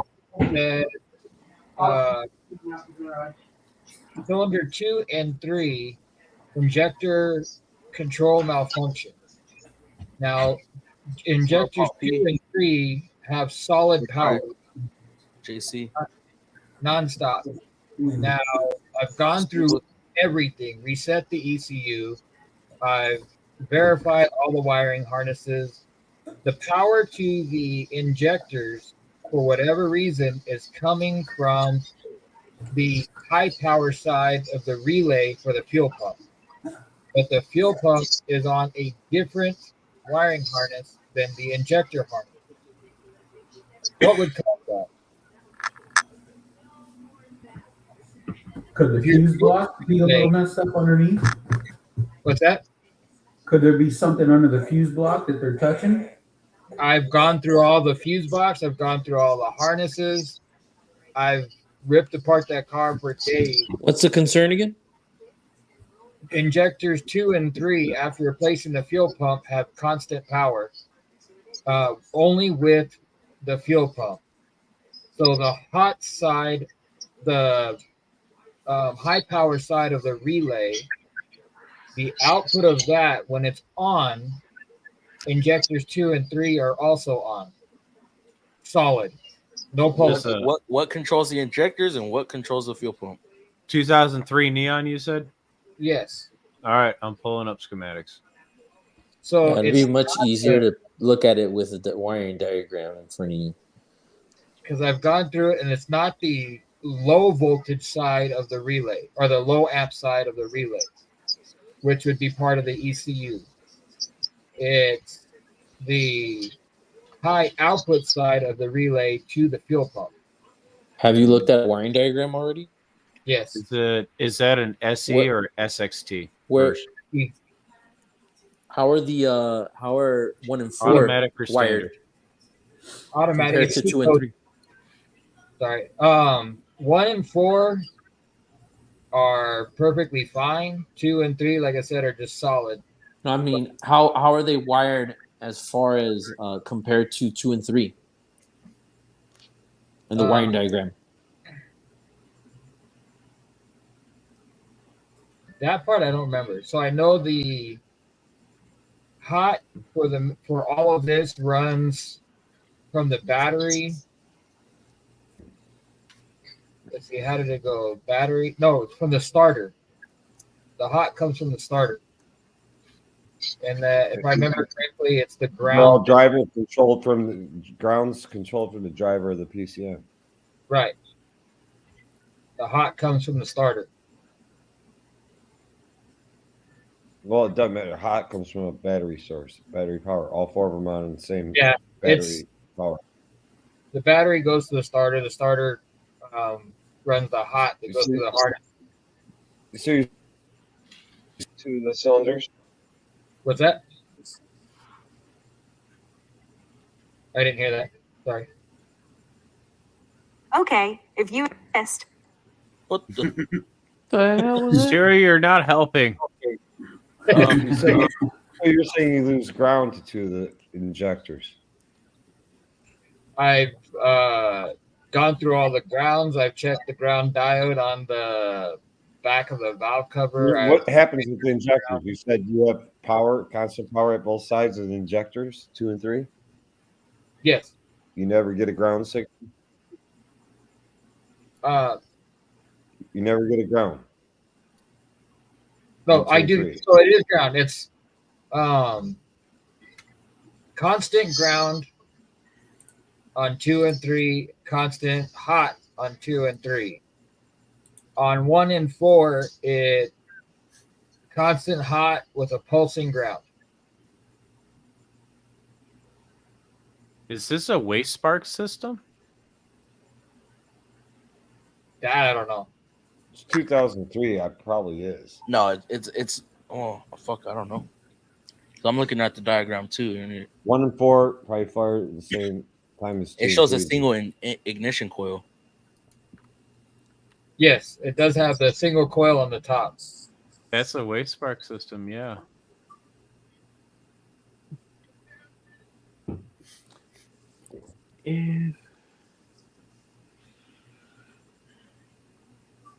Yeah, I need a wiring diagram. Well, I'm trying to imagine. That's the question. Fuel. The only thing I can think of is you either have a wiring issue Because or that PCM. the fuel pump could be causing if it's an aftermarket fuel pump, there could be a resistance issue feeding back to the primary system and the signal to the PCM, causing things to either not function properly or short out. It could just be a faulty new pump and adding the original back. So with the fuel pump not even plugged in, it doesn't make a difference. I can eliminate the whole harness for the fuel pump, but somehow that it's getting something from the relay that I can't find anywhere. And I've gone through every inch of that wiring harness. I pulled all the tape off. I've gone through every wire. I cannot find it. And it's only to 2 and 3. Correct. And they're like just it's not pulsating. It's just like it's a constant spray all the time, right? Yep. And I put it's starting to sound like constant like. Sounds like you got a bad PCM. Yeah, it's not blowing. Yeah, that's what it sounded like to me. It's got a bad PCM. We have a PCM. It seems, I don't know, because the PCM is the low voltage side, and it's getting it from the high side of that relay, which doesn't pass through the PCM at any point. The PCM's grounds the injectors, though, right? Yeah, that's what I'm seeing right now. I'm looking at your wiring diagram, and the PCM is ground driven. There's a wiring diagram. What does that have to do with the? What is 90% PCMs are ground driven, and that would be an issue. Like the ground, if you have a ground issue, it's going to more than likely be a PCM issue, because almost all PCMs are ground driven because it's a safety feature. So grounds, I've already jumped grounds. I've verified all the ground points. It's not a ground issue. What I'm trying to show is like if you take the relay out for the fuel pump. All right. Well, I challenge this to determine if you have a short ground or an ECM is. Whoa. I would say D10 2 and 3 out of the ECM connector. No, Where's go back the down. relay for the injectors? And there's a fuel pump relay here. That's a fuel pump relay, though. So what I'm getting at, the PCM pulse will turn on or off the fuel pump relay, but that has nothing to do with the high amp output of the relay. This is a horrible wiring diagram. I like that wiring diagram. What are you talking about? We're spoiled. That's why. Oh my god. It's all right, Fluff. It's okay though. I've seen worse. That's a nice one. You want some colors? You want me to bring up some Mitchell here? You want to see some pretty stuff? Yeah, this one actually don't look too bad. Because on ours we could see the the coil. We can see the switch in the So relay. from the battery to the fuel pump is straight, nothing in between. But that's where the power is somehow getting to those injectors. There's probably a transistor or something burnt out or smoked out in the PCM that's not in the signal. The one thing I don't like about it is it's not showing how it's distributed in the PCM. Well, unless you're saying that it's connected these the C2 and the C14. Do you have the OTC fuel line cleaner tool where you can put some gasoline in a little 12-ounce can and compress it with shop air? I use that to simulate a fuel pump. So I would suggest hooking that up to your fuel line to your engine. Disconnect your fuel pump electrically, because I'm wondering if your fuel pump is pissing off your ECM. I understand. That's what I was thinking. It's I don't understand. Sending bad signal. C3. Feedback signal. So yeah, I have a question. Your fuel pump has a bad ground and it's pissing off the ECM. Okay, C2. I've already rolled all that out of removing. I've completely disconnected the fuel pump. Okay.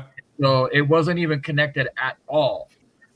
The only thing that changes is if I remove that hot side from the battery through the fuel pump relay, the injectors stop. Yeah. But all of them stop? Or just the 2 and 3? So the 2 and 3. Here's my question. That fuel pump relay, but it's not on the low amp side where see how on that PCM on that relay is on your low current side of the relay. The other side, the high current side of that fuel pump relay, only goes from the battery to the fuel pump. So how is it? Here's my issue with this. Where's the PCM getting the power from? Is it this? Seems like it's if we go up. It comes off of the harness that those injectors are connected to. I see clock spring. It's got to be that ASD relay. Resume. Right. Oh, that's the cruise control stuff. See the brake switch. I see the servo. I see generator. Which the ground circuit from the injector back. Where does it travel? Yeah, this wiring diagram is okay. No, there should be 2 grounds coming back from the injectors, 1 ground from the fuel pump, because that's how the most common Dodge ECMs work. And what one is for signal and feedback signal for fault, and then the other one is actually the ground for to ignite the system off the hot. And that's how most of the Dodge ECMs work. Injector driver circuits. How do they run back? They run directly back to the PCM? Yeah, because the PCM controls the pulse rate and the piezo of it. So that's that will be the ground for the signal. The ground will that creates the pulse for the piezo of it. So that way it pulses properly. Spark plug. Where's that capacitor at? Right there. It's right there. No, I know. I'm just trying to remember where it was on the car. If it was your capacitor, you'd be affecting all 4. I'm looking at this. The ground side is. I believe the capacitor is connected somewhere by the coil. I mean, 2003 what? Neon. Fuse B. 2003 Neon? Yeah. What the fuck's this thing still on the road for? What I'm looking here looks like it's gonna be the PCM. I mean, that's what I'm doing. Based on this wiring diagram, what I remember they over all my share years the of experience, it sounds like a PCM issue. Yeah. You know what? I've had one like this. PCM. I've had one like this. Or shorted wires. No, I've had something like one this. of the two. I'm telling you, it was the PCM. Yeah. The drivers were shorted. Not unless there's something in between. I mean, that's where it's getting. The injectors get their power from the PCM. From the PCM right? To the injector. Yeah. They all, yeah, The, it the, gets cir- its power from the circuit PCM. inside, yeah, the circuit from inside the PCM that controls the PCMs injector are voltage fire, and the circuits from the load is probably burnt. Constant ground, the PCM spot, unless you got a wiring issue where you exactly. I've seen this before. But we need to years ago. It's either the PCM or wires in between some. No, unplug the PCM and see if it's still Yeah, got I'm a sure ground. JT has a PT Cruiser in his backyard he can donate an ECM from. We've got one on the way. Tell me something. Tell me something. Have you disconnected it and see if you still get 12? Like not back probing it. Have you disconnected the connectors to the injector and seeing if you still get constant? And what do you? And it still gets constant no matter if you disconnect it. So what's going on? When the fuel pump relay is activated, so when you turn the key forward, even if you turn the key forward and back, as long as that relay has power to it, those two injectors stay on. But what I'm saying is, have you disconnected those two injectors and checked for 12 volts? Yes. Or it's not, and it still doesn't pulsate. It's still constant 12. Like I said, I disconnected all four, I've disconnected just one. I've gone through all the disconnected, and the power to those two wires is the same as the fuel pump relay. So whatever and it's not the low current side of the relay, it's the hot side of that relay, the high current side. I would test at the PCM where that wire why we comes worried out. about constant power? I thought we were worried about constant ground. That's the thing is, it's the Chrysler ECMs run off of ground. Their signals are controlled by ground. Hot doesn't really mean anything on a Chrysler PCM. Unplug the PCM and see if you still have a ground at those two injectors. Yeah, literally just disconnect. And if you have a ground with those two injectors, then you got to start the ground in your harness somewhere. The minute you disconnect the PCM, your ground goes away. You got a PCM. I'm with there. Chase down your grounds. Yeah, I've actually pulled the entire harness completely out, tried to check it out of the car, and it. I mean, so y'all are saying this is ground signaled? Yeah, but the PCM controls the pulse width, right? So wouldn't it be a bad PCM? See, and that's what the ground travels all the way back to the PCM. The PCM says ground it. Everything tells me PCM, except for the fact that the high current side of the relay is what affects the injectors, and the high current side of the relay has absolutely nothing whatsoever to do with the PCM. I'll put that in there. Only thing the high current side does is go from the battery fuse and then to the motor of the pump. That's it. That's all its path is. And the reason why it does that is because the ground controls the signal to the injectors. The high side and the low side is not going to play into the actuation and activation of the injector. The ground will always play in that. When the power has nowhere to travel on the fuel pump relay, it might not trigger that PCM into food bar mode. If you pull the fuse so that the relay is still connected, but there's no current to the pump, the problem goes away. You put the fuse back, the problem's there. You take the relay out, and the problem goes away. You put the relay back, and the problem's there. So that's what I just can't figure out is why the hot line on the high current side of that relay is affecting the injectors.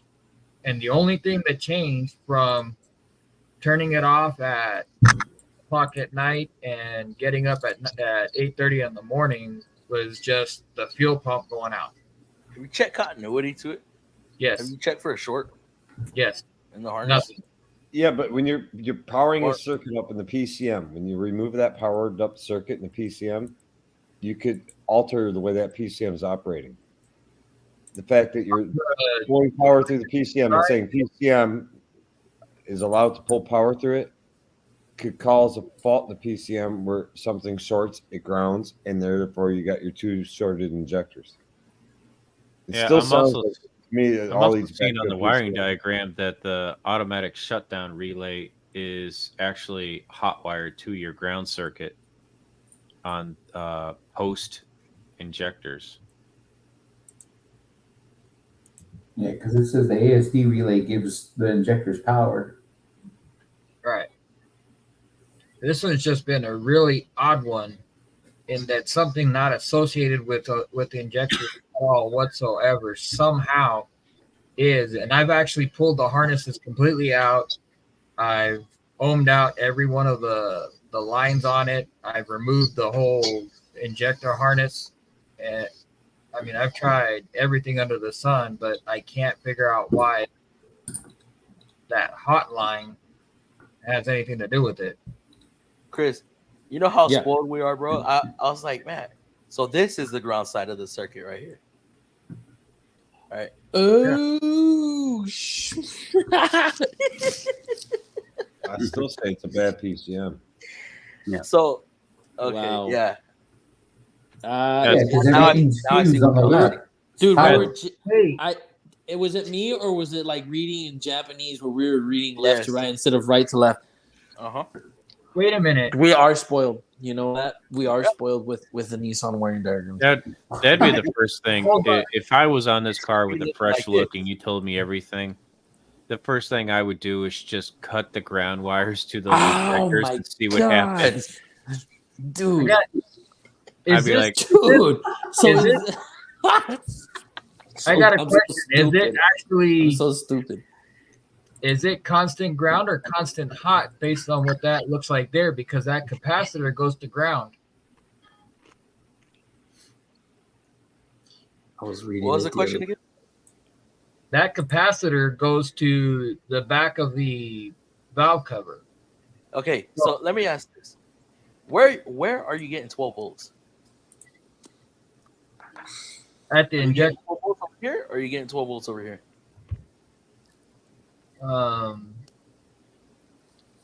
Up at the top, I'm getting 12 volt there. You're supposed to have 12 volts all the time up here. Correct. Okay, your ground's gonna signal. Then, If correct. this ain't signaling, like these 1 and 4, it's your PCM. Yeah, if they're not signaling, then you still basically Once- with the They're all connector, gonna be- you have Wait, 12 the volts on it. injectors. So what? The They're injectors hot only have all- one If wire the going to injector's them. connected, have you ever back probed or whatever you want to call it, splice into the wire of the injectors with them connected? Do you Fluff, have one thing I'm not understanding about this wiring diagram, there's only one wire going in and through the injector. Right here? Yeah. Yeah, they're all hot. So, but Just like actually, oil. that's not true. this So- is a simplified diagram. no Yeah. with the car with the connected with the everything connected, everything plugged in? So, okay, If you were to back probe the actual chapters car, 2 and 3, say on the ground side, what do you get? Do you have a constant hot? You have right here. Right here. I'm trying to remember. I've You gone. said the injectors got 12 stay volts right open. here. You said they stay open. What makes you say they stay open? Okay, so injectors 1 and 4 have their own hot lead. Injectors 2 and 3 have their own hot lead. They're spliced. It's really dumb the way they did it. Spend I 20 have- bucks to get a Noid light. I have Noid lights. That's Yeah, what are they looking like? like I said on 2 and 3. The Noid light stays on until you either pull out the fuse or the relay, as Done. long as the pump is powered up. Cool. Your ECM is not grounded. We got, and that's in a key on engine off condition. Correct. And if you have the engine, All right, so we don't have to worry about AC ripple here. right. All right, And okay, let's no AC. That's all I care about. Yeah. And then with the engine running, if you run it on 3 cylinders, injectors 2 and 3, the Noid light stays solid. If you pull out 1 or 4, you get your pulses like you're supposed to. You got bad drivers, bro. It's a PCM. I'd say still it's PCM. Okay. PCM all the way. Unless See, it's now that I it's understand shorting this in stupid between diagram, this. now that I understand this stupid diagram and I see where the hell power is coming in. But see, that diagram is so common on those things back then. All you needed to do was check power right here. You got 12 volts right here. Check power at your ECM. Okay, because you. But see, yeah, that. No, you got 12 volts going through the whole or you got 12 volts going in. You got 0 right here, right? No. What's up, Power Stroke? What's up, June? It's staying grounded at all times, right? Yeah, so our transistors inside of our ECM are shot. Yep. Yeah. Or I mean, there's a short in it's not between grounded. those I two meant staying grounded the to whole time. ground all the time. Yeah. Because you're saying on top you're hot all the time. If these two wires are shorted to ground all the time, it might not be the PCM. That's the only other thing I could say that it could be. But realistically, it's going to be the PCM. Ground. Make sure nowhere in the harness is the wire shorted to ground. Mm-hmm. And if Somewhere. they're not, like I said, unplug the PCM. Can you D-pin this? Why don't you D-pin right here? All right. D-pin. I'm getting yelled at by the family. It's midnight. Got to sign off. Have a good night, man. Have a good night. Hey, Fluff, let me know if you guys figured this out. I'll let you guys know. I just 2003 Dodge Neon. I got 2 tacos on the ECM. Oh, yeah. I'm going ECM. I'm going ECM. We need to exchange beans. I got a 12 pack on the ECM. Yeah. I mean, we already ordered the ECM. I just can't figure out why. I can't figure out how you still have a 2003 Dodge Neon that you found. That's where you're putting all this energy into. Did you try D-pinning this right here? So, yes or no? Yes or no? Did you try D-pinning right there? Yes. And it's still try staying to on. back probe it, see if it throws out a ground signal, a flashing ground signal. I think so. Of course, I didn't check for a flashing ground. So at the injectors on the negative side of the injector, I get a hot power out of it when the fuel pump is on. See, now that's a different story. Now, you said before. So how on the noid light the working? ground side, you should have no voltage until the The vehicle's noid light running. will not work on 2 and 3 if you have a hot and hot. So now your story's So the injector. now I'm like off the whole PCM issue. P2 12 is P2 13. Oh no, Jude! Open the circuit and the noid light goes off. Power Stroke Jude is on or what? Yeah, non-members might want to comment. You got 16 people up in here. Non-members, is that a sign? What's going on, bro? Open the circuit and the noid light goes off. I'd have to see the car, man. I could break it down and give you an answer in 15 Just minutes. because it seems grounded, add another ground maybe. If you add another ground, if I had the car in front of me, I could give you an answer in 15 minutes. I've got ground jumpers all over it. This ground has to go away. Go away, come back, go away, come back. Because it's hot all the time on the top. So if we add another ground, you're just completing the circuit. We need to be able to cut that ground away when commanded. I've done. I cut the grounds too. You cut the grounds from where? Where that I cut the ground completely where the capacitor was, and then there's another ground on the back of the engine. Completely remove that. Okay. Remove the ground at the fuel pump. But the ground's not the issue. Right. You got ground. How's your That's noid the light? problem. How's your noid light lighting up if you plug it into those? I mean, I never use a noid light, but I mean, plug in those Appreciate you, bro. and you have no ground. How's your noid light lighting? It's not the computer. What do you think it is, Drew? I think it's shorting this freaking harness. Missed it live last night, but chilling with the surfer dude is always better. It's got to be in between those 2 and 3 injector neons rust off the lot. Ground and the PCM. It's in between. What do you there. think, Drew? That commonly happen on those. You gotta start looking right in between there. There was a That's common true. failure. That's 2003. Yeah, give me a little bit. That's 20 years ago. There was something that was common on those.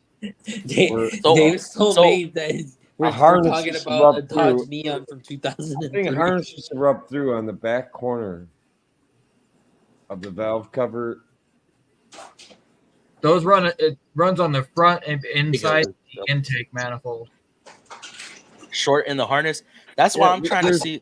That's 20 years ago. I haven't seen a Neon. I can't tell you last time I seen a Neon that actually was. That's what I'm trying to figure out, dude. If he depins this line right here, this wire, depin that. Are we still getting power? Or are we still getting ground? He said he removed the ground. We should have. I get hot right there. You said you removed the grounds, but you said the Noid light still lights. The Noid light would not light if you got the ground gone. Power still passes through there. Hold on, John. You need a ground. Did you depin right here? Noid light to light. Yes. You did. For it to flash, you need a pulsing ground. Right. You're not going to get a Noid light to light if you get too hot. Something don't make sense. That's what I've been trying to explain. Like I'm at a loss at how this is even possible. Why did my mouse go away with that? I'm very possible. You got to shorten the harness. Fluffy, how do you find that stuff in all that? Even check. I've checked all the schematics. I have a hard time trying to find schematics when I'm in all data. So, John, you have power all the way through with the ground gone? Yes.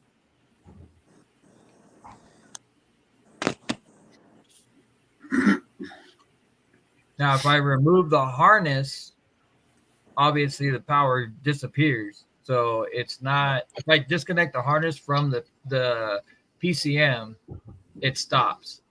If I disconnect, let me ask you this. So if you remove the ground right here, right? Mm-hmm. Just this single injector, remove that ground out of the PCM, remove that ground right there. You put your Nord light on. Is it lit or not? No. No? No. The coils okay, if it was shorter than the harness, it'd still be lit. Correct. Is this a Neon that you got to pull the freaking? So now, off to get to with that being said, I'm pointing back towards the PCM because if it was a harness, that light should still be lit. Because it'd still be getting a ground. But if you're cutting the ground out, then it's an PCM or PC. I'm everything has told me from the time that I pulled that fuel pump. If you have to refer me on to PCM, injector are provided with constant voltage. It's a job of the computer to ground each injector at the appropriate time through the drivers in the computer. Yeah. See, the drivers in the PCM are not shot. wrapped real tight around the one back corner of the valve cover. But now the I want to jump on real quick? Failure like this. You want to be my guest? On those old things, PT Cruisers, the Neons, any of them that had that little freaking 2 liter. I don't even know if I have an email, bro. Or was it 2.4? I think it's the 2.4. I see what you were trying to say, though, Fluff. With You've been working on this for how long? You should know. I see what you're trying to achieve with that. With what? Depinning it from where you were saying to depin it from. Yeah, because if you got a short to ground, if you depin it from the east, and it still has, it should still have the same issue. Yeah. Yeah. Yeah. Or just unplug the PCM. If No. it's still grounded. No, because if you unplug the PCM, I feel like depinning it would be more accurate. You're right. But depinning it would be more accurate because what if it's in be more within the accurate, connector? The short's within the connector, right? Yeah, because if it's on the same connector, you disconnect it, shorts then you're pulling the power out or whatever's controlling that relay. Yeah, depinning it would be more accurate. If I am correct, the spot on that motor, the harness would rub through and it would ground it out. If I depin it, All right, Drew. Hey, we gotta set up a time, bro, because you ain't never been on here, and I'd like to get you on here if you're willing. Let's see. Get you into our nonsense It's the conversations. Key on. With the key off, measure the resistance from low side of the injector to ground. If it's really low, like less than 100 ohms, there's a problem. Then Yeah, you ever checked resistance? You ever checked the resistance from the ground? Yes. Circuit. It Of those was injectors. not above 100. It was low. I don't remember the exact numbers at this point. To the engine block. Correct. Was there any resistance? No. It was basic, like non-existent. I actually checked it. Like infinite, or there was zero. Zero. It was like 1 or, I mean, wasn't much. Okay, then you're short at the ground. Ground's supposed to be ground. Yeah. That's why I said it should be. It should not have zero resistance with the key on. With the key on, there should be resistance because it's ground. It's trying to ground. If you're getting no resistance, then it's a bad driver in the PCM. Like I've rebuilt these PCMs and that the Chryslers, I hated the Chryslers from 98 to 2004. You almost get infinite ohms. Correct. You should get almost infinite ohms on the ground side. Yeah. So from the very beginning, on engine off, car not running. The very beginning, from the time that I giving it a ground signal, the car's not running, so the PCM's not grounding nothing. Yeah, the time from I pulled that fuel pump out, put the new one in, I thought the PCM was bad. That was my first thought, I already know. Then it was, well, how did that happen with the fuel pump? So then, was the fuel pump not bad? But no, the fuel pump is completely seized up. It felt basically the sock came apart and it sucked it up. Now, my only has been is how is the hot side of the high current relay have if that pump seized up, don't you think it drove amperage through the roof? Yeah, it would have caused the feedback. It would have caused the feedback. It would have caused feedback onto the ground line that's shared with the PCM ground line, which is shared with the injector ground line, and that could have caused the drivers to smoke out. Because if it seizes up and the resistant gets too hot, then it's going to feed right through that ground cable, because that's how the Chryslers are wired. Chryslers are wired like Fords. They are purely ground driven. And mostly in those years from 98 to 2004, they had endless issues with them running it purely ground. That's why the newer vehicles they actually have actual like fusible links more often than that. So that was not a ground driven fuel pump. It's a hot driven fuel pump. Yeah, but the feedback would go through the ground wire. Which ones are not working again? 1 and 2? Yeah.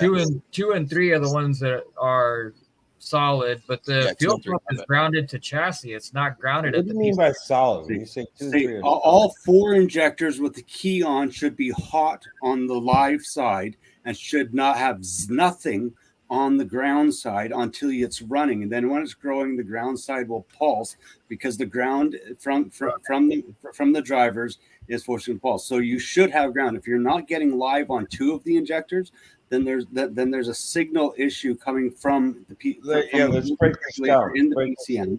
Let's break this down.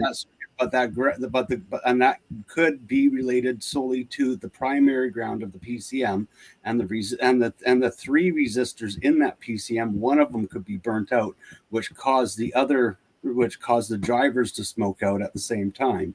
And that could have all literally happened just from that. The second that fuel pump seized up, the feedback that went through that, flying through that ground off of the live ground. Let's roll back for a minute. Let's roll back. Key on Key on, all 4 injectors unplugged. What do you have at all 4 injectors? So you're gonna get a hot and a ground on 2 and 3, 1 and 4, ground only. 1 and 4 ground only. Now, as soon as, like I said, once the fuel pump, Wait a minute. Aren't you opposite? Oh. Turn the key on, engine off, car not running. You're either gonna have nothing at 1 and 4, or you should have a hot on 1 and 4 and no ground. No. Have you tried running a diode on each injector connector one at a time while cranking? Engine I haven't off. done a diode. Because if you put a diode on the injector, you crank it, you should see each injector react, each cable react on the diode. You got a short your dude. I've done Noid light, but not diode.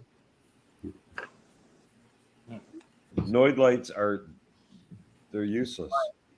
Yeah. Diodes are a lot more reactive. Yeah, they serve their purpose. They serve their purpose, but that's the thing is while you're cranking it, you can watch what each injector signal is doing and pulse rate. You can actually literally time the pulse rate. The wiring diagram you threw up. Key on. And if there's no pulse rate while it's cranking, it like I said, more likely it's going to be the driver that's host. No, that's why according to the wiring diagram you had up originally, key on, engine off, key on, key fully on.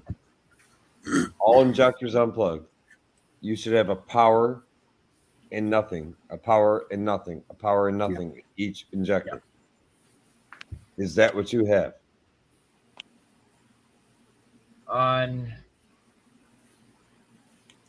If you're checking at each connector to the injector, you should have 1 hot and 1 rated nothing. Yeah. The injectors were. And on 2 and 3, if you got constant ground, if you got hot and ground, that means the PCM is ground. Yeah. Or the wires are shorted to ground. I have hot and ground with the fuel pump on, so the fuel pump shuts off. I don't want to talk about the fuel pump anymore. I'm saying key on, engine off, everything else out of the equation. Injectors unplugged. What do you have at each injector plug? Trying to remember if it was ground on all of them or if it was hot on all of them. We should have a hot on all of them according to the wire diagram. Right, but I'm trying to, for some reason, I'm thinking that it was a ground on all of them, and then 2 and 3 were ground and hot.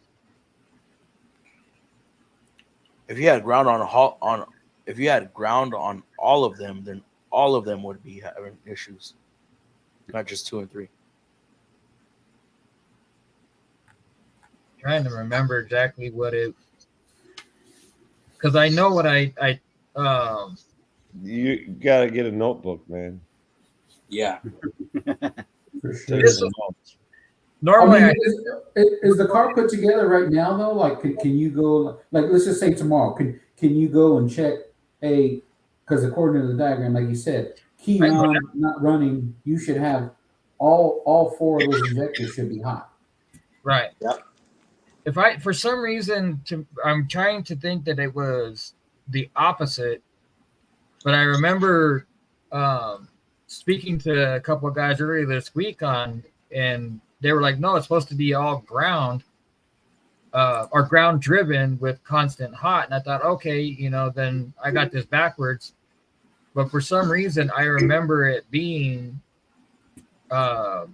constant ground with a pulsing hot. No. Not on the Chryslers. Definitely not on the Chryslers. I'm kind of thinking off the ground. I'm kind of thinking now that would confirm more of a PCM, because if it is reversed for some reason, something in there, the drivers could be wonky, and that's why I'm getting it backwards. Something could be blown out in the PCM. I'm really. If you don't have power, if you don't have power at those injectors, then obviously. Thank you for the $1 donation, Mike. I'm gonna make sure I say this separately. that relay is what gives it power, right? So you obviously have to find out why it doesn't have power. Well, the relay has nothing to do with What's up, Raging Cajun? That was the issue I'm trying to figure out. Is how does a relay with no injector? Jude's probably laughing his ass off right now.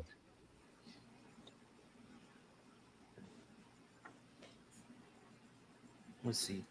Can I put this in paint? Let me see. Can I put this in?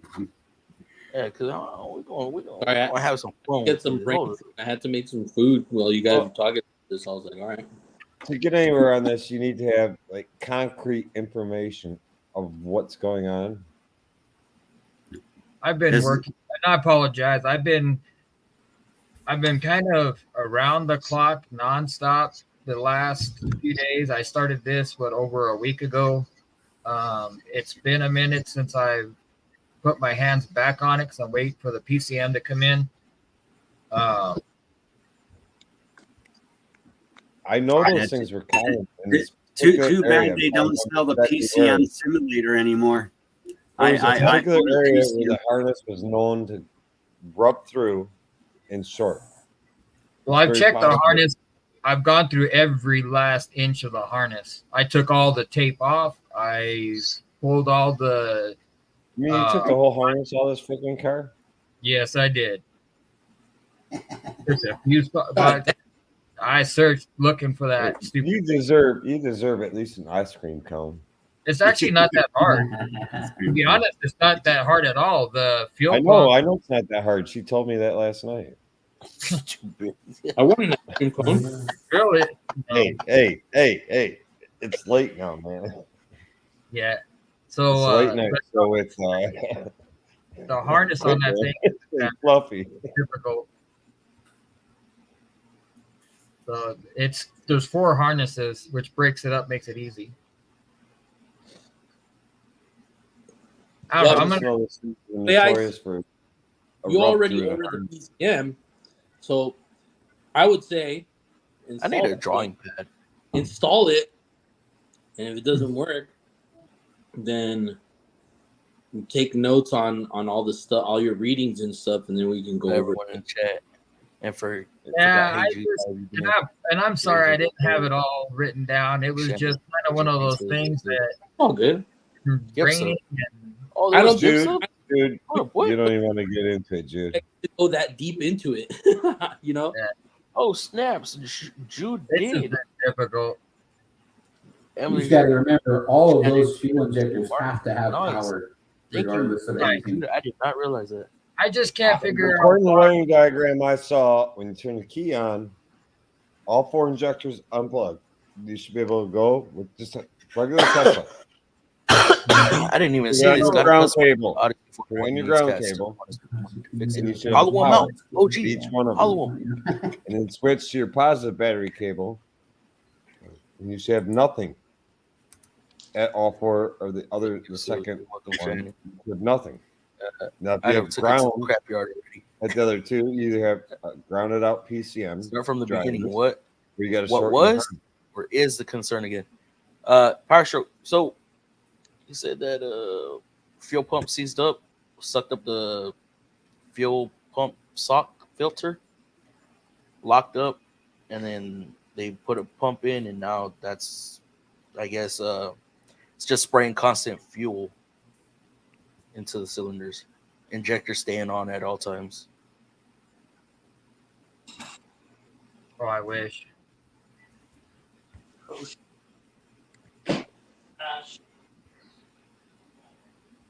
Oh yeah, I was trying to do paint.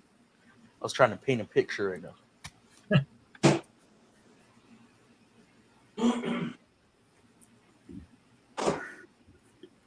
So that's the other bonus to having if you own a good oscilloscope and it does signal generating and you can actually program signal generating, you could also just simulate the signal that should be going to it, and that would also give you a little bit more information too. But like I have an old box that I had gotten like 93, I think it was, and it's literally you can download this program, then you pin the ECU to it, like the wiring harness to it, and it will simulate.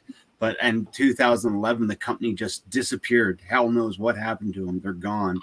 Probably because they use proprietary information illegally, but were they Canadian? No, they were an American company out of Washington. I still think it's a pretty simple based off the diagram. I mean, if you got hot on all four injectors, and when you run it, you're not pulsing on just say one of them or two of them. It's an ECM. But see, that's what 15 minutes. I'll tell you what's wrong with the car. So, if you remove the fuel pump relay, and you've got enough fuel in the line to fire it up, it'll run like it's supposed to just fine. Injectors pulse like they're supposed to just fine. You put that fuse back in, or you put the relay back in for the fuel pump, and those two go solid. That's why I'm only at a loss, because somehow the hot line out of that relay is causing those injectors to stay on.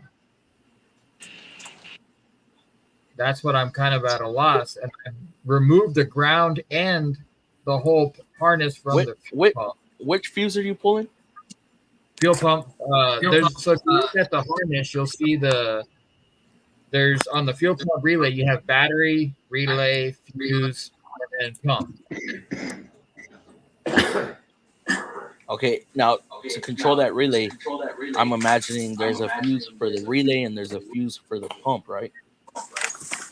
No, there's a fuse for the pump, but the relay is fed.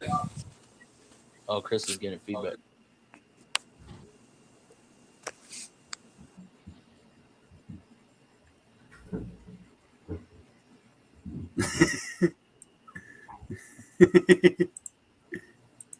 Oh God. Did anybody catch the Tigers game tonight? Tigers. I haven't even had a chance to look at a TV. I don't even know what a TV is anymore. I just posted another example in private chat why AI is not going to replace mechanics, because this is AI's answer to the dilemma. Not any help. Injector connector, constant power, no key, short to ground. Seems to be related to it. AI is never going to replace us. It's never going to replace us. Well, it's like you said. That's why you got to keep notes. Well, not us. It might replace you, but not us. We're kind of going in like 4 different directions, kind of. So normally I do keep notes. Normally I actually do video of everything. This has been thrown at me when I was already tied up with other stuff. We've had bad weather at night, which is about to work on this thing. So I'm trying to fight the rain and everything else in the middle of all the other stuff I'm doing. So this is kind of I ain't got time to be writing stuff down. I've just been ripping it apart and testing, but I just can't figure out why, if I pull the fuse or the relay, the problem's solved. And it shouldn't. You're looking too deep. You're thinking too deep. That's where you got to take notes. Yep. Mm-hmm. Yeah. You got to find out. Yeah, write down what you know is good. Write down what you know is bad. And when you know what's good and what's bad, now dig into what could cause something to be bad, such as a driver circuit not functioning. But how does that have I to would do normally say a PCM if it was only one cylinder, but the fact it's 2 cylinders still tells me I bet you're shorted the ground. Well, I've checked out all the harnesses, but Yeah, how did you check them out? like I said, I've literally took everything apart, ohmed out every single line, both sides. Okay, ohming it out ain't gonna do a damn thing if you have 2 grounds touching each other. Right. When you ohm it, it's gonna read 0. When you ohm that one, it's gonna read 0. You got to ohm them together. You got to go from one to the other. So No, but you got to check continuity you got across you. wide. I did. There's nothing. Look, say the ground circuits for 2 and 3 were shorted. If he hit, say, the PCM side, and he hit the injector side of, say, injector number 2, and ohmed it, even if they're shorted together, it's still going to read resistance of what? 0. Yeah. Well, yeah, because it. Path. And when you check 3, there's still a clear path, even though he goes down to 3 on. That's what I'm saying. He'd have to check.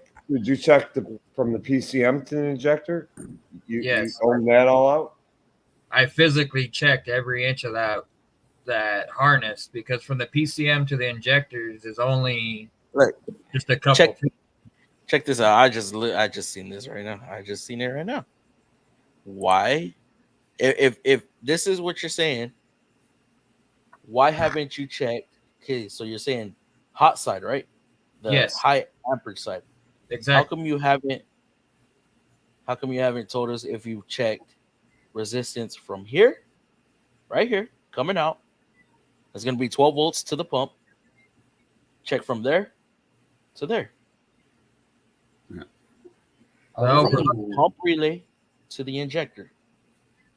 If you have continuity, it's shorted. If you don't have continuity, and I didn't do that. So check continuity. Oh, you know what I did do? What I did do though is I removed that whole harness. And then? You seem to be good at removing harnesses. How much do you charge? I don't know. Considering I'm not even charging for this whole job.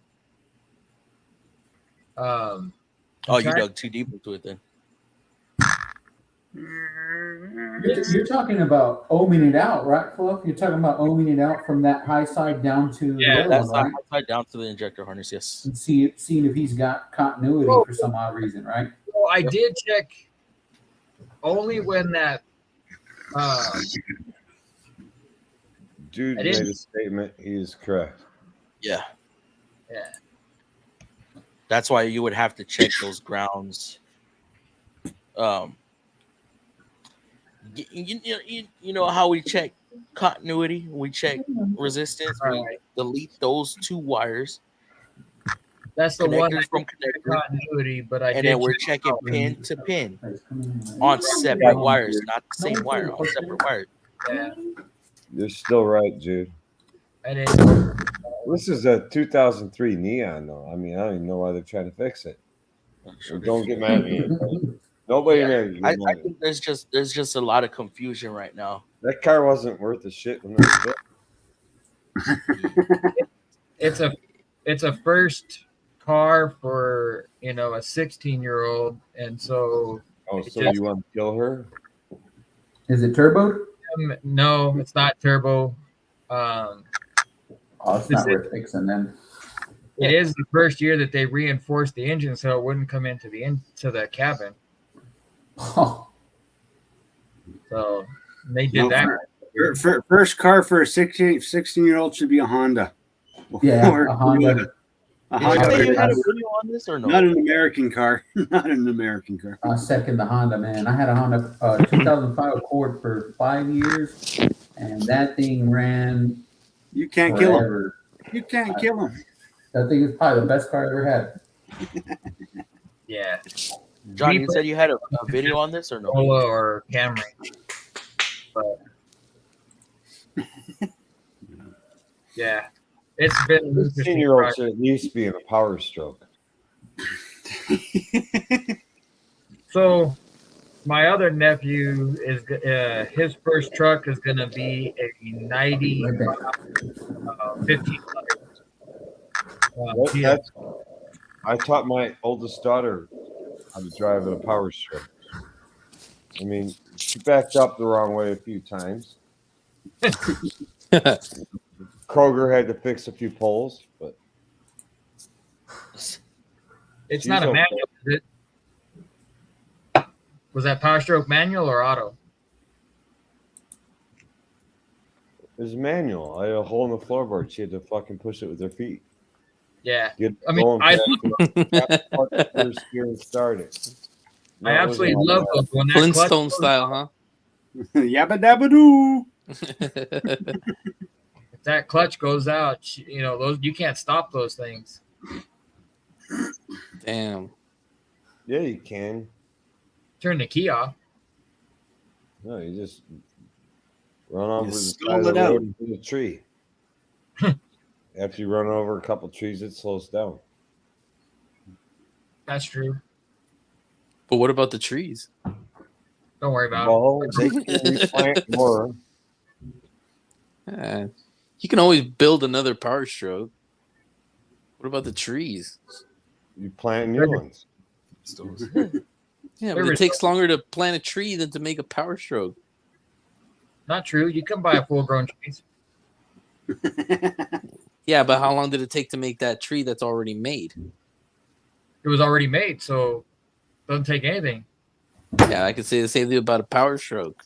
But I'm saying the process of making one takes longer. No, I'm just kidding. I'm save a power stroke. Screw the trees. Now you're talking, Chris. I agree. Buying a trusted diagnostic tool, going to heavy duty shop. Hey, there's no Tesla owners in here, is there? I'm still trying to figure out what. I mean, it's the same process as the Mustang, right? To try and slow down, they try and run over people, Whoa. Hey, no, that's I just stall it out and use the park brake. I just stall it out and use the park brake. That's how I stop everything. Chris, they got to be known for something. Oh no, that's fucked up. Arrows aren't fast enough to hit people, so they're smarter. That's why. I doubt that. I have the scars to show what Camaro's owners do. I don't know. The only American car I've ever owned was a Dodge Ram 1500. That wasn't American. Probably not. I wouldn't doubt it. The V8. It was the V8 Magnum. What was it? The 5.7 V8 Magnum. I just jumped in a. It was good while it lasted. Chrysler. That thing had 200,000 miles, man. All right, guys. Well, I'm gonna shut down the stream right now. If y'all want to hang out and talk back stream, it's cool with me. I'm down. Chat. Thank y'all for chatting. Thank y'all for coming by. Thank y'all for listening. Thank you, everybody, to our Friday night shenanigans. Yeah, thanks for staying for all that wiring and diagramming, diagnosis. All y'all 16, all 16 of y'all. Thank y'all for. Don't worry, my bill's in the mail. Jude, if you want, go ahead and power stroke me. No, go ahead and email me. Just power stroke him, Jude. Just power stroke him. Jude. Wow. And that's where we end the stream. Yes. All right, y'all have a good night. Jude, hit me up, bro. Y'all have a good night. Everybody, thank you for joining Fluffy's chat. It was a great stream. Thanks for y'all joining. Yes, sir. All right, y'all have a good night. Or it's early. It depends on how Outro time. Outro time. Yeah. Now I gotta go dancing on my garage again. Let's go. Even when you feel low, you can still go. Even when you feel slow, you can still go. Even when there's no hope, you can still go. I never answer to no, man, I still go. Go, go, go, go, go, go, go, go, go, go, go, go, yo, go, go, go. Hustle hard, hustle every single day. I'll be making moves till I'm buried in my grave. To the system, I don't wanna be a slave. I've been doing shit my way, or the highway. And in the driveway is a nice range. Cause I grind through the climb, I invite pain. You'll never hear me, bitch, nah, I don't complain. Just gotta flip the switch and you can go and obtain anything you want, anything you need. Your mind's got the key ingredient, it's belief. They deceive with the negativity, but I just slide right by that energy. Even when you feel low, you can still go. Even when you feel